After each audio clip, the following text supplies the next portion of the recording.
State Farm offers more discounts to more drivers than any other insurance company. Get to a better state. For your discount double check, call Chad Wagner, State Farm Insurance at 585-7999. Jeff Parks, realtor with Berkshire Hathaway Home Services, C. Dan Joyner, is a lifelong Spartanburg Viking and Clemson Tiger fan who loves good high school and college football. Jeff knows for a successful football team on any level, you must have good coaching, good game plan, and strategy. But the same goes when purchasing or selling a home. Whether you're selling or looking to purchase your first home, your dream home, land, or commercial property, let Jeff Parks be your coach, and his game plan and strategy will make your real estate purchase go like a championship-winning season. Jeff Parks, realtor, Berkshire Hathaway, C. Dan Joyner, 864-415-0336. Timeouts in tonight's broadcast are brought to you by the Brian T. Smith Law Firm with offices in Greenville and in Lawrence. Give them a call at 864-239-2007. The Flounder Seafood Restaurant, located at 160 Barbado Lane in Spartanburg, opens every Wednesday through Saturday at 3:30. They've been serving the Upstate since 1969 and voted Spartanburg's best seafood restaurant.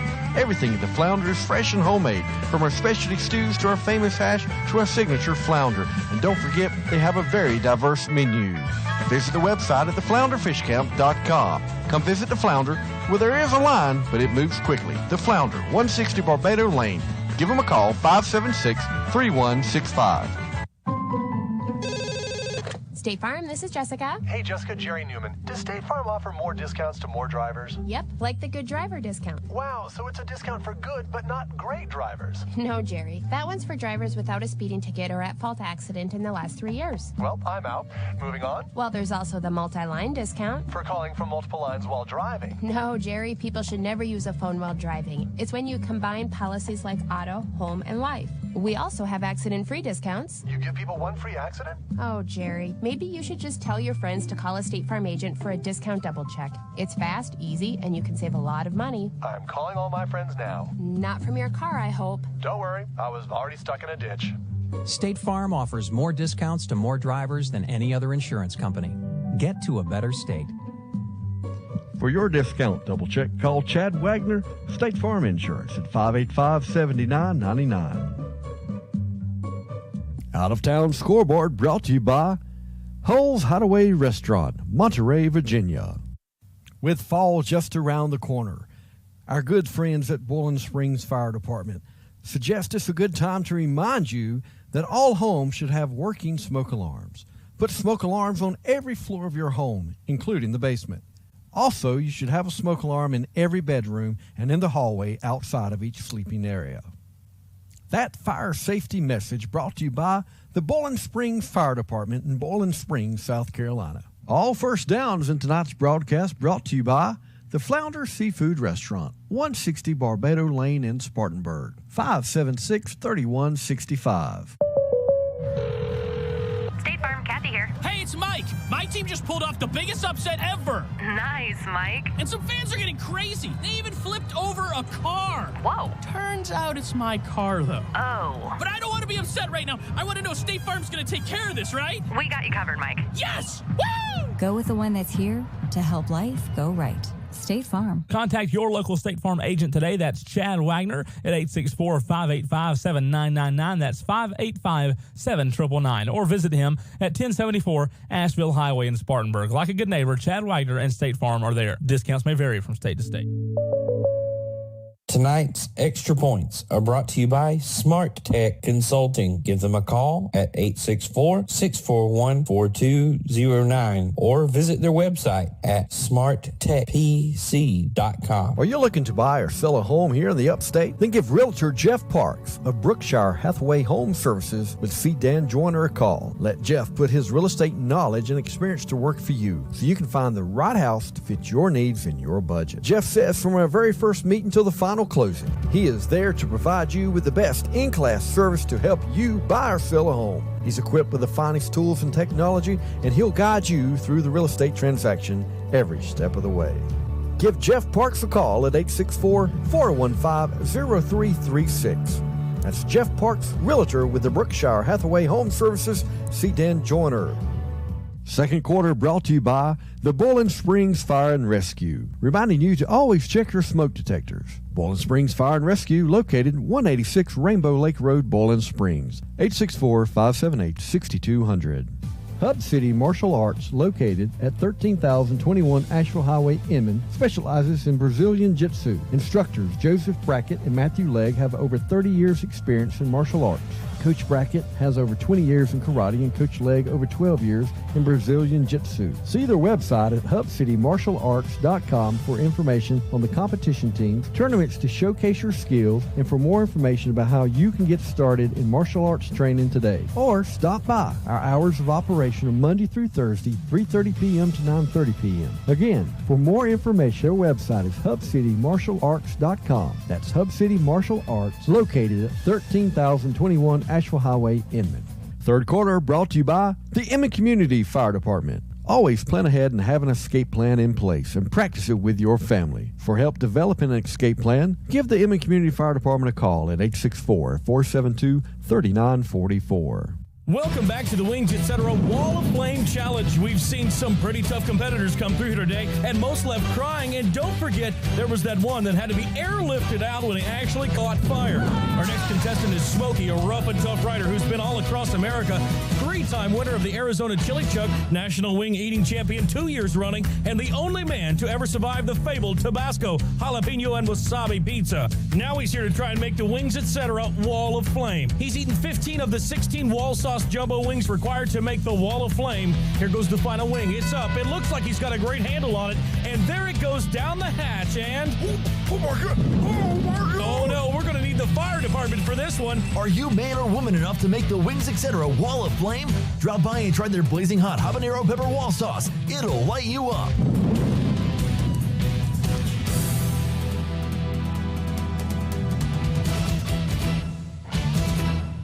Tonight's Sideline Reports are brought to you by Big Daddy's Drive-In, located on Asheville Highway in Inman. Call 472-EAT-1. That's 472-3281. Having an escape plan in place in case of a fire and practicing this with your family will be life-saving because seconds count when there's a fire. Inman Community Fire Department will be glad to help you develop a plan that's best for your family, for your home, in situations to get you out of the house in the unlikely event that there is a fire or another type of emergency. Feel free to call Inman Community Fire Department at 864-472-3944 and request that they come and help you with your escape plan for you and your family. Inman Community Fire Department. We serve because we care.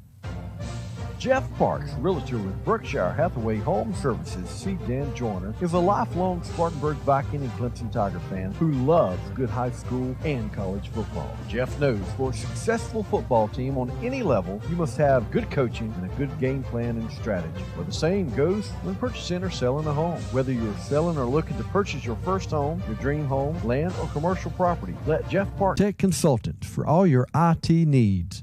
Website, smarttechpc.com. Phone number, 864-641-4209. The following is a presentation of Upstate Prep-Cast, presented by the Brian T. Smith Law Firm, 714 Pettigrew Street in Greenville, 864-239-2007, btsmithlaw.com. And now, Upstate Prep-Cast brings you Landrum Cardinals Athletics on the Chad Wagner State Farm Insurance Upstate Prep-Cast Sports Network. Chad Wagner State Farm Insurance, 1074 Asheville Highway, Spartanburg, 864-585-7999. State Farm Insurance, we've got you covered. Landrum Cardinals Athletics is presented to you in part by the Brian T. Smith Law Firm, Greenville, Chad Wagner State Farm Insurance, Spartanburg, by the Bowling Springs Fire Department, by Jeff Parks, realtor with Berkshire Hathaway, C. Dan Joyner, by Wings Etc., Bowling Springs, by Waldrop Plumbing, Heating and Air, Greer, the Sea Route Funeral Home, East Main Street, Inman, by Big Daddy's Drive-In, Asheville Highway, Inman, by Smart Tech Consulting, by the Crate Factory, Main Street, Inman, by Par 3 Automotive, Highway 9, Bowling Springs, by Granny's Kitchen, 16 North Howard Street, Inman, by the Pink Boutique and Salon, 3 Mill Street, Inman, by the Inman Community Fire Department, by Raymond James Financial Services Financial Advisor Tom Dixon, 1445 East Main Street, Spartanburg. By Hull's Hideaway Restaurant, Monterey, Virginia. By the Hub City Martial Arts, Asheville Highway, Inman. By Law Dogs Restaurant, located at the clubhouse at the Village Greens Golf Course, Inman. By Burnett Athletics. By the Flounder Seafood Restaurant, 160 Barbado Lane, Spartanburg. By the South Carolina Department of Public Safety and the South Carolina Highway Patrol. And the FCA, the Fellowship of Christian Athletes, the largest Christian sports organization in America, encouraging high school students and athletes to make a difference for Christ. Now, let's go live to the stadium with Justin Mathis, Kevin Jackson, and Steve Roper.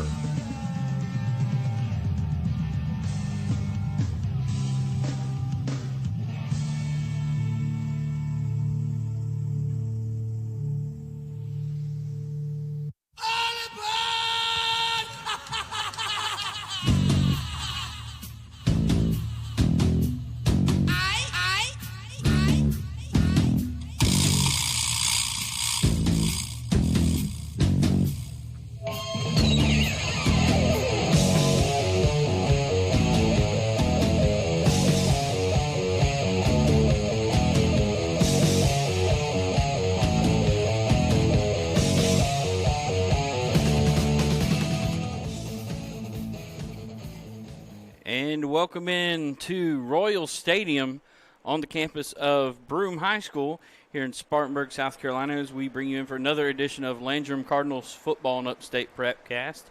Justin Mathis, Kevin Jackson up here in the booth. Steve Roper field side. Fellas, 3 wins in a row for the Cardinals after last week's shutout over at the Upward Center. Well, officially we are at the halfway point of the season, 3-1, 10 games scheduled. One, of course, was canceled on the road at Buford, so 3-1 halfway through the schedule, and the Cardinals fans out there have to be really pleased to come out with a 3-1 record after last season. Didn't know exactly what we had coming into it, with a lot of upperclassmen leaving and a new offense being installed, but the Cardinals at the halfway point, 3-1, and coming into to face their toughest test of the season to start the second half versus the Broome Centurions. And last week on the road against the Spartanburg Christian Academy Warriors, or as our man Steve affectionately dubbed them a couple years ago, the Christians. But Coach Sean Rogers and his club put up a heck of a fight. Yeah, that may not show on the scoreboard, but, I mean, you got to give credit to those kids. They were out there fighting against a team a couple classifications above them, you know. So Landrum now 3-1 on the season, 3 wins in a row, and tonight, fellas, probably their toughest test of the year against this Broome Centurions ball club. Well, yes, Justin, at least offensively, the test that they'll face for the Cardinal defense will be against the Broome Centurion offense. They face a quarterback that has set all sort of school records. He's 4,000 career passing yards in his career, already 1,300 on this season as well. Just fantastic arm talent on that side of the ball. He's obviously got tremendous playmakers all around him that's helping him catch those balls that he's throwing. So Broome has managed to put up some serious yards and points on the board. Defensively, they haven't done so well. I'm sure Coach Fleming, if he could wish one thing, that the two sides of the ball would be more consistently even on that respect. But they come in. We know this is going to be a tough test on these Cardinal defensive backs. We face mostly rushing teams in our first few weeks. So this will be a good test on the secondary. And I can tell you one thing, though, Justin, if the Cardinal defensive line can apply the pressure to the quarterback that they've had in the first half of the season, feel that will take a lot of pressure off that secondary. And hopefully we'll see good things with the Cardinal defense. And then as long as that Cardinal offense keeps pounding up front, well, I think we'll be all right. Yeah, you mentioned the quarterback for Broome, Dylan Ramirez, has been, I believe this is his third year as the starting quarterback. He's a 3-sport athlete here for the Centurions. Not only football, he plays basketball, plays baseball. He's Mr. Everything, I'll call him. You know, he's a heck of an athlete. I've gotten to see him play all 3 sports within the last school year. And the kid, he's great at whatever he does. You know, you can tell he puts in the work and everything. A couple other guys to make note of on the Centurion offense. Jameer Dewberry, the senior running back, wears number 1. You hear his name a number of times tonight, as well as the Braxton Turner, the number 10, missed part of last year with a season-ending injury. So the Centurions get Turner back for his senior year as well. He's what I would consider Broome's big three. You know how the Celtics back in the mid-2000s had their big three with Kevin Garnett, Paul Pierce, and Ray Allen, right? Absolutely. And they won the NBA title, went to the finals, I think, 2 or 3 times in a row with those big three, won a championship. I would consider those to be Broome's big three. But, Steve, what about you, sir? What is the atmosphere like there on the Cardinal sideline? The Cardinals, you got me, guys? I think we got you. Go ahead, Steve. You got yourself muted. Okay, testing. I got you guys. There we I go. tell you what, I just got through coaching them up, guys, over there next to the field house a while ago. I promise you. I went over to the big uglies, you know. Don't want to offend anybody, but you know who the big uglies are, right, Kevin? All those linemen over there. Talked to Ethan and the rest of the guys. I said, guys, I need 110% out of each and every one of you tonight, and you're going to break this Broome streak. You know what I'm talking about? And I tell you, they are excited. They're looking to make Landrum High School history here this evening. And I think we're going to walk out of here this evening with a very narrow win. I'm confident because the Landrum boys are ready to go. And Steve, funny you mentioned that streak. Courtesy of our friends at scfootballhistory.com, all-time record, Broome is 0-4 against the Centurions. That series started in 2012. Actually was my first official broadcast with Upstate Prep-Cast. Came over here, and it was just a tough night for the Cardinals as they went up against the Jet Turner wing T offense that night. Well, but we won't talk about that. This has traditionally always been a tough environment to play in the Big Valley here, the Hole, as I used to call it, the Hole in Cowpens, and it's a great stadium. My first visit here was in 1977. And I came out on the short end 58-0. Enough said. Back to you guys. All right, Steve, we'll check back in with you in just a little bit for the coin toss in just a few moments. But, Kevin, you mentioned the Centurions defensively. They start out good, but then as the game wears along, it's kind of where they kind of get into some trouble. Yeah, and you also have to, with the prolific ability of this offense for Broome, how long is that defense having to stay out on the field? Is that kind of a war of attrition there in the second half of the offense is scoring it so quickly for them? You know, we haven't had the luxury of being able to watch Broome on film or really do an in-depth dive and that type of thing. But, you know, I'm sure that's a defense with a lot of pride, and they'll be looking to step up and silence those doubters because there's always the whispers about if the defense is only good as the offense, and that always sparks – those boys have pride, and they're going to come out here and try and play as well. It's hard, and for the Cardinals, I hope on both sides of the ball they can continue at this momentum of how well they've been playing. And we've seen it, Justin, and you've heard it in your communications with the coaches and all this. These boys for the Cardinals, they're starting to believe in each other, play hard. They're starting to buy into this system that Coach Farmer and his coaches have put together. And we'll see if their confidence and their ability continue to grow here as we start. Officially, I think it's week 6? It is week 5 by name. Week 5 by name. It's really week 6. And some people want to start counting at the number 0, which is not how you count. Yeah, I need to go back to about 10th grade math, and they'll teach you all about that. You start counting with the number 1, then 2. You get it. But I really do feel, Justin, in this game, I think, you know, Broome, when you have a quarterback like Dylan Ramirez, which is playing this well, and these guys around him that are catching well, you have to figure, you know, Broome's going to put some points up on the board. Oh, yeah. For the Cardinals, though, it's about, again, it's the key to this game is going to be, can this defensive line, can these linebackers, can that front seven put enough pressure, make plays, make the quarterback Ramirez for Broome have to make quicker decisions, hopefully get him off of his game, and help this younger secondary gel together and make enough plays to get this offense for the Cardinals back on the field. We've talked about for the Cardinals, they have to win time of possession. They have to limit how much because there's so many kids playing both ways on the side of the ball. Those are the keys to the game. And if Cardinals can win that time of possession, maintain long scoring drives, and limit the amount of time this Broome offense is out on the field, you have to feel good about their chances here this evening. Yeah, but that's one of the things Coach Farmer's preached week in, week out is the strength of the offensive line. And so with that, we're going to step aside for a brief moment or two. Then you're going to hear from this week's pregame interview.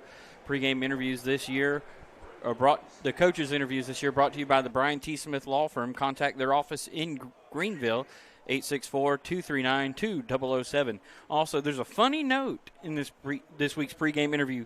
A Landrum player said if he scored a touchdown this year, Coach Farmer will get to do something involving get to go visit a beach house or another location of sorts on the beach. So we get to hear a little bit about that. So we're going to step aside here and get to hear about that, as well as Coach Farmer's insights on this week's game against Broome. This is Landrum Cardinal football, 18:40 and counting until kickoff here on Upstate Prep-Cast. We'll be back with Coach Farmer right after this. Give State Farm agent Chad Wagner in Spartanburg a call for a free discount double check. He'll show you how something as simple as combining your home and car policies could save you hundreds of dollars a year. Because being there to help keep more of your money in your pocket is why State Farm agent Chad Wagner is here. Like a good neighbor, State Farm is there. Discounts may vary from state to state. Are you looking to buy or sell a home here in the Upstate? Then give Realtor Jeff Parks of Brookshire Hathaway Home Services with C. Dan Joyner a call. Let Jeff put his real estate knowledge and experience to work for you so you can find the right house to fit your needs and your budget. Jeff says from our very first meeting till the final closing, he is there to provide you with the best in-class service to help you buy or sell a home. He's equipped with the finest tools and technology, and he'll guide you through the real estate transaction every step of the way. Give Jeff Parks a call at 864-415-0336. That's Jeff Parks, Realtor with the Brookshire Hathaway Home Services, C. Dan Joyner. Back on the Waldrop Plumbing, Heating, and Air pregame show as we sit down with head coach Jason Farmer. Coach, third win in a row, pick up a 56-0 shutout victory on the road at the Upward Center over Spartanburg Christian. Your takeaways from last week's game? Well, it was real good to get a win. You know, third in a row was real good. Second in a row on the road. So really proud of the kids' effort. You know, we played a ton of kids, played everybody we took over there, and played them a lot. Exciting to get the win, but also exciting to see our younger group get in there and do what we coach them to do. And I told them at halftime a lot of them were going to start playing, but the expectation was the same. They were going to run our offensive stuff and expect to compete at a high level. And we got old Titus in there, the backup quarterback. We got him in there after the first series, and he played the rest of the game. So he did pretty well. And I think out of the 8 touchdowns we scored last week, 6 of them were freshmen and sophomores. So just shows how young we are, but it's always good to win and good to be at 3-1 right now. I think Keegan Duncan also added 1 touchdown in there, and you also had a first time this year you had a special teams touchdown on an 85-yard punt return by Braden Master. I think we were talking last Sunday as a staff. I'm pretty sure that's the first punt return for a touchdown we've had since I've been here. We had a kickoff return last year. Bobby Dodd did against Liberty, but that's the first punt return we've had for a touchdown since I've been here in 8 years, and that was an 85-yarder. I promise you, if we had one, it wasn't 85 yards.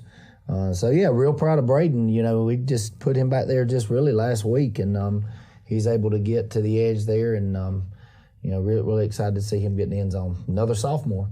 With last week's game, you were able to continue to progress along the ways in this offense, especially for some of these younger guys to kind of get their feet wet in that sense. Yeah, we did. I mean, we continue to get better every week offensively. I think we rushed the ball for 396 yards.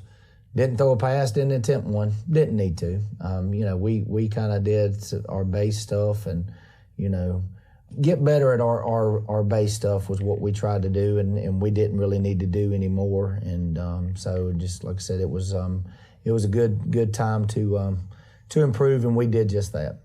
Having a couple of guys out last week, you mentioned some of these younger guys. Also, I guess, gave more of an opportunity for them to kind of get that first experience on the varsity level. Right, yeah, and I'm really excited about Titus. Titus Poiree played really well. Probably going to see some more of him pretty soon. Aiden Kelly is the one that broke the first long touchdown run in the second half, and he's just a 9th grader, and I think he's going to be a really good running back for us. And so really excited to see him get in the open and do some things. And, you know, had a couple kids that on our varsity that doesn't get to play a ton and actually got in the end zone, one being Camden Sorgi. You know, got the score there, and I was going to get him in the end zone because week prior down at 96, he's in there towards the end, and we drive it down the field, and I do what I'm going to do every time in that situation. I'm going to take a knee, and there's no need in scoring again. And, told Cameron if I got a chance, I was going to get him a touchdown his senior year, and we were able to get him one last Friday night, so that's pretty cool. You mentioned another senior on this roster, Owen Scruggs, got his first varsity touchdown. He did, and Owen and I had a deal, so I'm going to put it out there on the radio so everybody knows. Owen actually told me that I could have his beach house, all right, his grandparents' beach house in the Isle of Palms if he scored a touchdown. So everybody actually knows that where me and Christy's going on vacation next summer will be Owen's beach house if he comes through for me. So maybe people listening to y'all's broadcast will help me out with that, remind them that Christy and I have a vacation coming to Isle of Palms. But excited about Owen, Justin. We are. He's a hard worker. I mean, he works his tail off, and so it was great to see him get in the end zone as well. Defensively, what an effort from those guys. Had several big hits, to say the least. Led by Keegan Duncan. I think Keegan actually stepped in there because Ryan didn't play. We held Ryan out of the game. Ryan twisted his ankle a little bit versus 96 and just didn't feel no need in playing him. And Keegan stepped in there. I think he ended up with 12 tackles, 3 tackles for loss. He was our hit of the week. And he just found out today he was the Football Coaches Association Defensive Player of the Week in the state. So just a real good thing for him, real good honor for us. And we've had several kids recognized through that Player of the Week thing that our Football Coaches Association is doing this year, and that's new. It's new for us to be doing that. It's our association decided to recognize kids in the each classification, but upper state and lower state. So you got an offensive and a defensive and a lineman and a special teams from each classification and upper and lower. So you're talking about a lot of kids getting recognized every week. So that's really cool.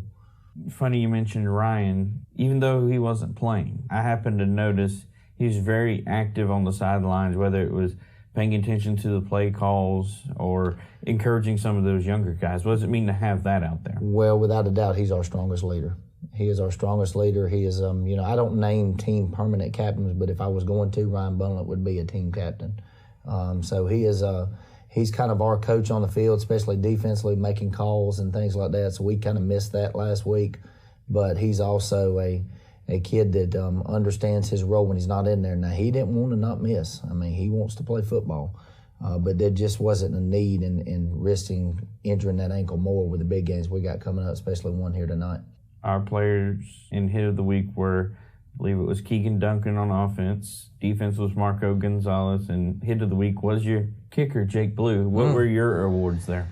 Ours was offensively, we give it to Colton Link. Defensively was Keegan. Hit of the week, I believe, was Eli Quinn. And, it was Eli. And special teams was Braden Mastier. And our practice player of the week was Camden Sorgi. That was ours. But Colton actually had a really good night. But Colton was another one that, he scored there early. I think it was in the second quarter where he scored on the jet. But really didn't play much after that and didn't need to. We needed to get some other kids in there. And, Colton's one of those kids, his first year on the varsity, and we really needed to get him some reps. But we also wanted to make sure we got out of that game injury-free moving forward. And so we were able to do that as well, too. You're 3-1 overall, and you head into your next-to-last non-region game of the season on the road at Broome High School. What can you tell us about the Centurions, first from the offensive perspective? A lot to talk about offensively. They like to get in the end zone. They score a bunch. Led by their quarterback, the Ramirez kid, who is, in my opinion, the best quarterback in this county. Now, I ain't seen all the schools play, but I've seen him play, and he's pretty good. Got a live arm, strong arm. They're going to throw the ball. It's going to be a challenge for our defense, but we've practiced well the last 2 days. We had our best 2 days of practice the last 2 days, and I think our kids are excited about it. So, I told them yesterday, practicing well don't mean you get to win, but it certainly prepares you for the chance to win. We're excited about that, but we got some challenges offensively. They're going to be spread. They throw it more than they run it, where we run it more than we throw it. And so we're going to have to do our job offensively to control the game. I was kidding Coach Fleming at church Sunday. We go to church together, and I was kidding him that, and I hope to win the toss, and I'm going to take the ball, and I'm going to play keep away. That's kind of the plan. But, a challenge for our defense, but I think we're up to it. And you mentioned their offense with Dylan Ramirez. Also have a couple of playmakers, including their running back, Jameer Dewberry. Mm-hmm, yeah. Like I said, there's too many to name. They got so many. But anyway, like I said, it's a challenge for our kids. It's good for our kids to, not only be playing a team like this, we knew Broome was staring us down the road in week 5, but, you know, our team has put ourselves in a position after not playing well against Christ Church and coming back and winning 3 games in a row. And last week was a team that we don't typically play as far as a quality of talent, I guess, to speak. But them kids play hard, and I enjoy competing against those guys. But Crescent and 96 are 2 schools that normally in the 2A level is pretty good. And so our kids have really bought into getting better and have played some really good football. And again, we're still awfully young. But what we've gone through over the last 2 years and not having a full season last year and having to cancel Buford game this year, you know, I hope that a game like this will be exciting for them. I hope the stands will be packed and, you know, it'll be a good high school football game. That's kind of what the South's supposed to be, playing football on Friday night. Defensively, what can you tell us about the Centurions, whether in their scheme and whatnot? They base out of a 4-3. You know, it's hard to tell when you run our offense exactly how they're going to do it, but we got a good idea how they're going to do it. Seen some film on them. Emerald ran a lot of stuff that we do, and really ran the ball pretty strong on them last week. So we feel confident we can get something going in our running game. You never know. You might see a pass or 2 tonight. And so they're big up front, very big. You know, so it's a challenge for our offensive line. But, again, that's the strength of our team, and that's what we're going to do. We're going to get behind those boys and let them lead us to victory tonight. 3 keys to coming away with a road win and making it 4 in a row heading into your off week. Control the ball on offense. You know, they can't score if they don't have the ball. And so we're gonna try to control the ball on offense, and that doesn't necessarily mean score every time we have the ball. But we have to control the ball and shorten the game down. Prevent the explosive plays on defense. You know, I think our goal needs to be that we just got to make them snap it again. And we got to make them snap it again. Let's not let them throw a 50-yard pass over our head. Just make them snap it again. And then the third thing is just, I say this a lot, Justin, but I just really mean it. These kids just need to enjoy the moment. They're playing high school football. And, you know, it looks as if we're going to get another game in this week. And every week is just a different challenge for them, for us, for our administration and things. But, you know, I'm just so pleased and grateful to be able to work for people that I work for up here and allow me to do the greatest job in the world, which is coach kids. And so I'm just thankful for that, and I look forward to seeing our players compete tonight. Coach Farmer, thanks for taking time to sit down with us this week. Good luck tonight against Broome. Justin, thank you so much, and go Cardinals. Folks, we return and bring you right back to Royal Stadium for kickoff and the coin toss right after this. This is Landrum Cardinal football on Upstate Prep-Cast.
The fine folks at Bowling Springs Fire Department reminds you to have your heating and air serviced each season. Remember to change the batteries in your smoke detectors and always keep a fire extinguisher handy. The Crepe Factory, formerly located downtown Spartanburg, now resides at 12 South Main Street in Inman. Crepe Factory is open Tuesday through Sunday, 8 a.m. to 2 p.m. with great crepes, waffles, omelets, soup, salad, sandwiches, and burgers. Come by and say hey to Denise Mell and welcome her to downtown Inman. Again, the Crepe Factory, located at 12 South Main Street, Inman. 864-764-1400 is the phone number. We're back. It's Marissa from Granny's Kitchen, your hometown restaurant located at 16 North Howard Street in Inman. We are open Monday through Friday, 6 a.m. to 2 p.m., and Saturday, 6 a.m. to 11 a.m. Stop in for our home-cooked meals or call for a to-go order at 472-0909. See y'all there.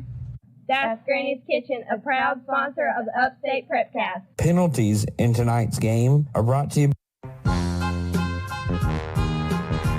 And we're going to bring it back live here to Royal Stadium. Toss it down to Steve Roper for this coin toss, brought to you by the Bowling Springs Fire Department. Okay, captains for the Landrum Cardinals, Caleb Emery, Matthew Hodges, Brian Buntlitt, and Mark Baker.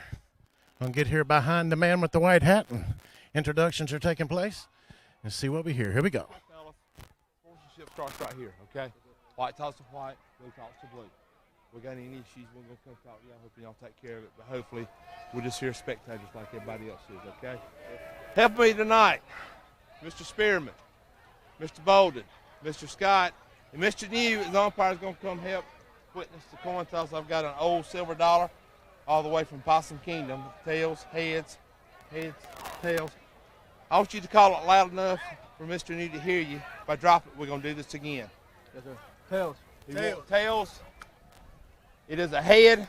You've won the toss. You want to take the ball. Okay. Okay, Broome has won the toss. They have elected to receive. Okay, guys. We're making time here at Royal Stadium this evening. The Landrum Cardinals are going to try to pull off the impossible. Let's get it on. All right, Steve, fired up and ready to go, man. Kevin, just a couple minutes away from kickoff. You ready, sir? Yes, sir, we're ready for a nice and exciting night for Cardinal football here on the road at Royal Stadium in Spartanburg, South Carolina. I'll give you the jersey reports while we have a moment. Our jersey uniform description brought to you by Granny's Kitchen, located at 16 North Howard Street in Inman.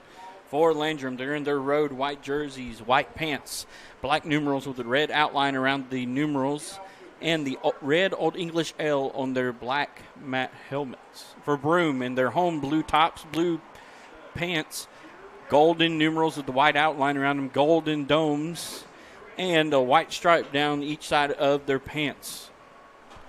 With it appears to be everybody wearing white shoes as well. So, all right, folks, and again, we're glad you're here with us on the Upstate Prep-Cast Radio Network, Landrum Cardinals football on this broadcast. I want to remind you, you can go to our website, www.upstateprep-cast.net, to look for links to tonight's game. And we'll have a live audio broadcast on the Meritix platform there. You can also go to meritix.com and search for Landrum Cardinals on there as well. We also trying out a few new things. If you go on YouTube and look for Landrum Cardinals at Broome Centurions, that we have a audio-only broadcast on there featuring our sponsors, and we appreciate all of our sponsors on tonight's broadcast. A little something new as we slowly move towards hopefully providing you a video option one day. But for now, let you enjoy the game, the sound of the game, and view our sponsors. Hope you support those who support Upstate Prep-Cast. All right, Cardinals will tee things up, moving from our left to our right. Looks to be Jake Ballou back to kick things off here. Just past a few seconds past 7:30 here on the East Coast. Hope it's bright and clear weather wherever you may be tuning in from. Ballou runs up, puts foot to leather, and it is football time in South Carolina. Ball bounces at the 22, picked up by the return man at the 23, runs upfield past the 40, tackled at the 47, about a 24-yard return. I believe that's Braxton Turner there for the Centurions to get things rolling for the Broome team. And Broome's going to have great field position starting at that 46. Now, test will be for this Cardinal defense. Again, they have been able to harass the quarterback men in the backfield on the last 3 weeks. We'll see if they can exert their will tonight. Ramirez with a low snap, throws it in the flat to Turner. He's got a man around and cuts back down the sideline 45-40 and falls forward to the 38-yard line. A gain of, I believe that is 15 yards on that first play. Number 25, Caleb Emery, finally on the stop, able to get him down to the ground. Broome is going to push the tempo here a little bit. Cardinal defense is going to get an early test. Ramirez in the gun, 3 receivers and a tight end. He will hand it off to his running back, Dewberry, up the gut, over past the 30, up to the 26-yard line, we'll call it. A big gain of 12 and another flounder first down for the Centurions. 13, Mark Baker, 25, Caleb Emery on the stop that time for the Cardinals. 31 seconds gone in this one. 2 plays, 2 first downs for the Centurions. 4 receivers bunched together on the far left side. Ramirez throws it in the flat. Turner drops the ball. Is that a live ball? No, they're going to say it's incomplete. What are they going to rule it here? Because that looked like it's close to backwards pass, but they're going to rule it incomplete. It's a borderline call there, Kevin. Yeah, Mark Baker, closest defender on the play. He was fighting off of a block by number 1, Jameer Dewberry. And they're not exactly sure what they're pointing at. They're pointing toward the Cardinal defense for something, but there's no flag on the field. Whatever that was about. So the ball back is a sideline warning, guys. Sideline warning. Okay, sideline warning on the Cardinals. I think it might be the first time we've said that this season. Not on the Cardinals, on Broome. Oh, on Broome. Okay, Broome with the sideline warning. 4 receivers in the formation. Ramirez throws it out left in the flat to number 5, and he is wrapped up at the 24-yard line. That was on the reception, Zion Wilkins. Gain of 2 on the play. And 3rd down. And Mark Baker there on the stop, able to fight off his block there, make a nice play. Broome capable right now. They're trying to draw this Cardinals secondary up by doing these wide receiver screens, getting these playmakers out in space. Great job by Baker there to make a quick tackle off the block and force a 3rd and long. Broome ball on the left hash on the 24, 3rd down and 8. Ramirez rolls to his right. Looking downfield, looking. He's got somebody straight. Ryan Bunlett throws it across the field, caught by number 3, or he's into the end zone for a touchdown. That is Cam Moore, I believe, on the reception. 24-yarder with 10:36 to go in the first quarter. I believe that was number 3, if I saw my numbers right. Well, that's a good example right there of a quarterback not giving up on a play, kept his eyes downfield. Finally, the secondary moved from their zone position, and he was able to find the open receiver downfield for a touchdown. And now we're going to send it down to Steve for this Jeff Parks Realtor. Well, it took less than 3 minutes to get it in the end zone. And check this name out. Mason Dixon to attempt the extra point to snap us back, to hold us down, to kick us up. And it's off the top right and in. It's good. 10:36 remaining in the first quarter of play at Royal Stadium in Spartanburg, South Carolina. Your score, Broome 7, Landrum nothing. Broome Centurions. Penalties in tonight's game are brought to you by Law Dogs, located at the Village Greens Golf Course in Inman. Give them a call at 864-708-3533.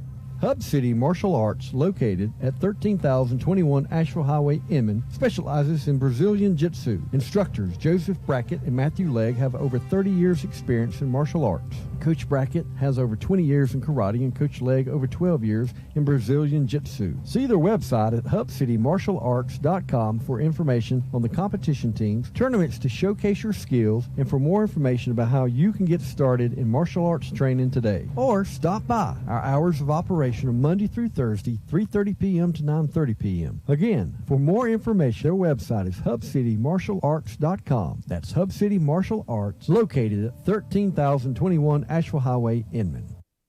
Back here to live action. Jake Bowers catches it at 30, cuts across field, flag flies in. He's at the 40, 45, 50, 45, 40, 35, 30, 25, 20. Tackled inside the 15, but we'll have to wait what the flag is on.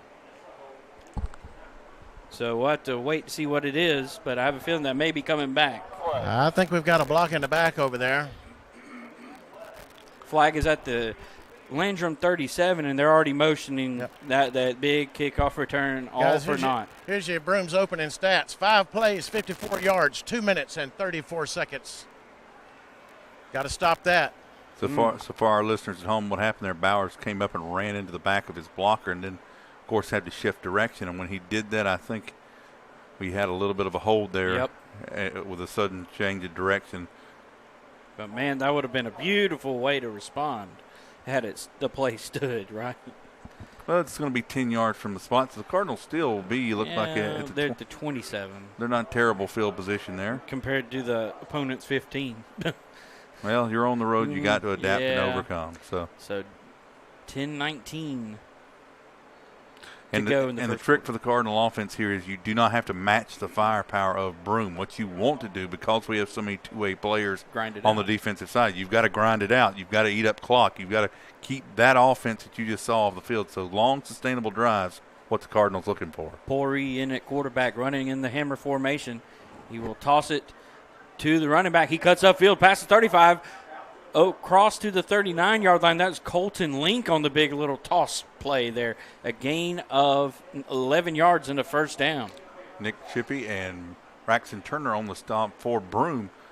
That Cardinal offensive line looking good on the first play, opening up a side between that right guard and tackle, and Colton Link able to punch through and pick up a big first down, about 12 yards on the game. 2 minutes gone here in the opening quarter. 1st and 10 for the Cardinals at their own 39 after that 11-yard gain on their first play from scrimmage.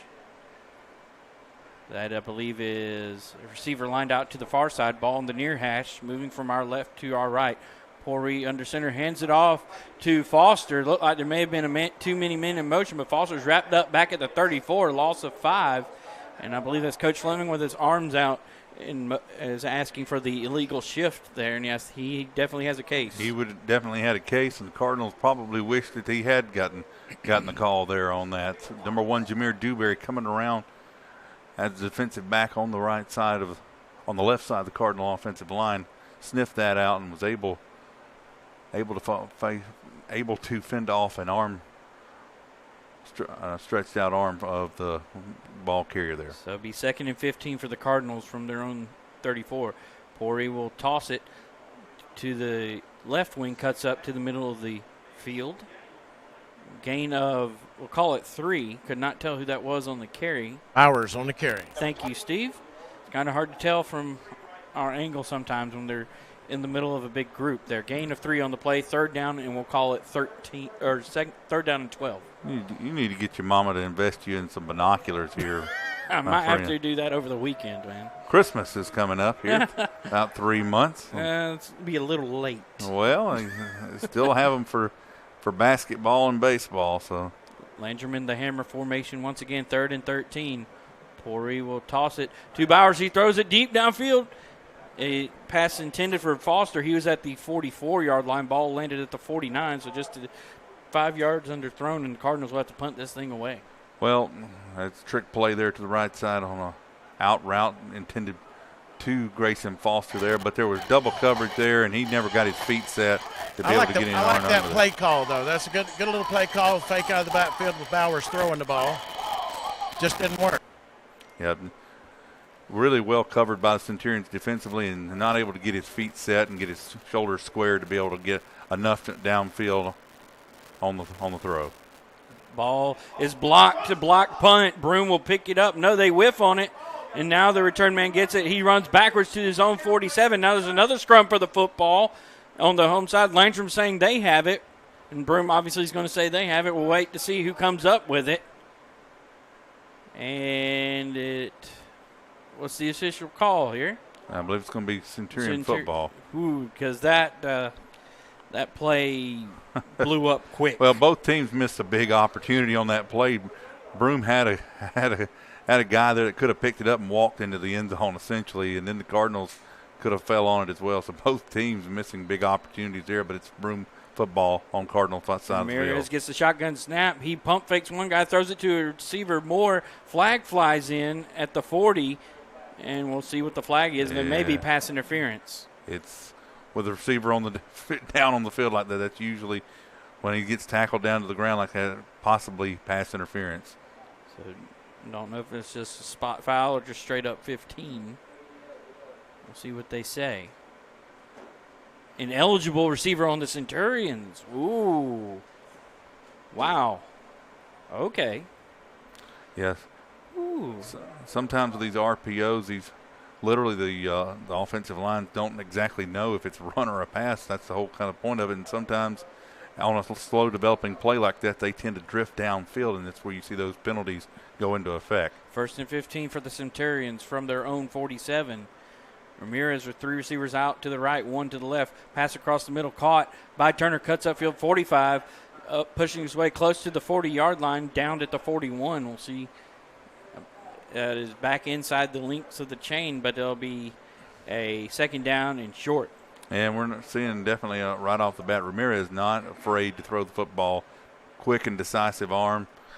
Knows exactly what he wants to do with the football, and he's picked up some big yards here thus far. 7:20 to go in the first quarter. Handoff to Dewberry. Spins out of a tackle.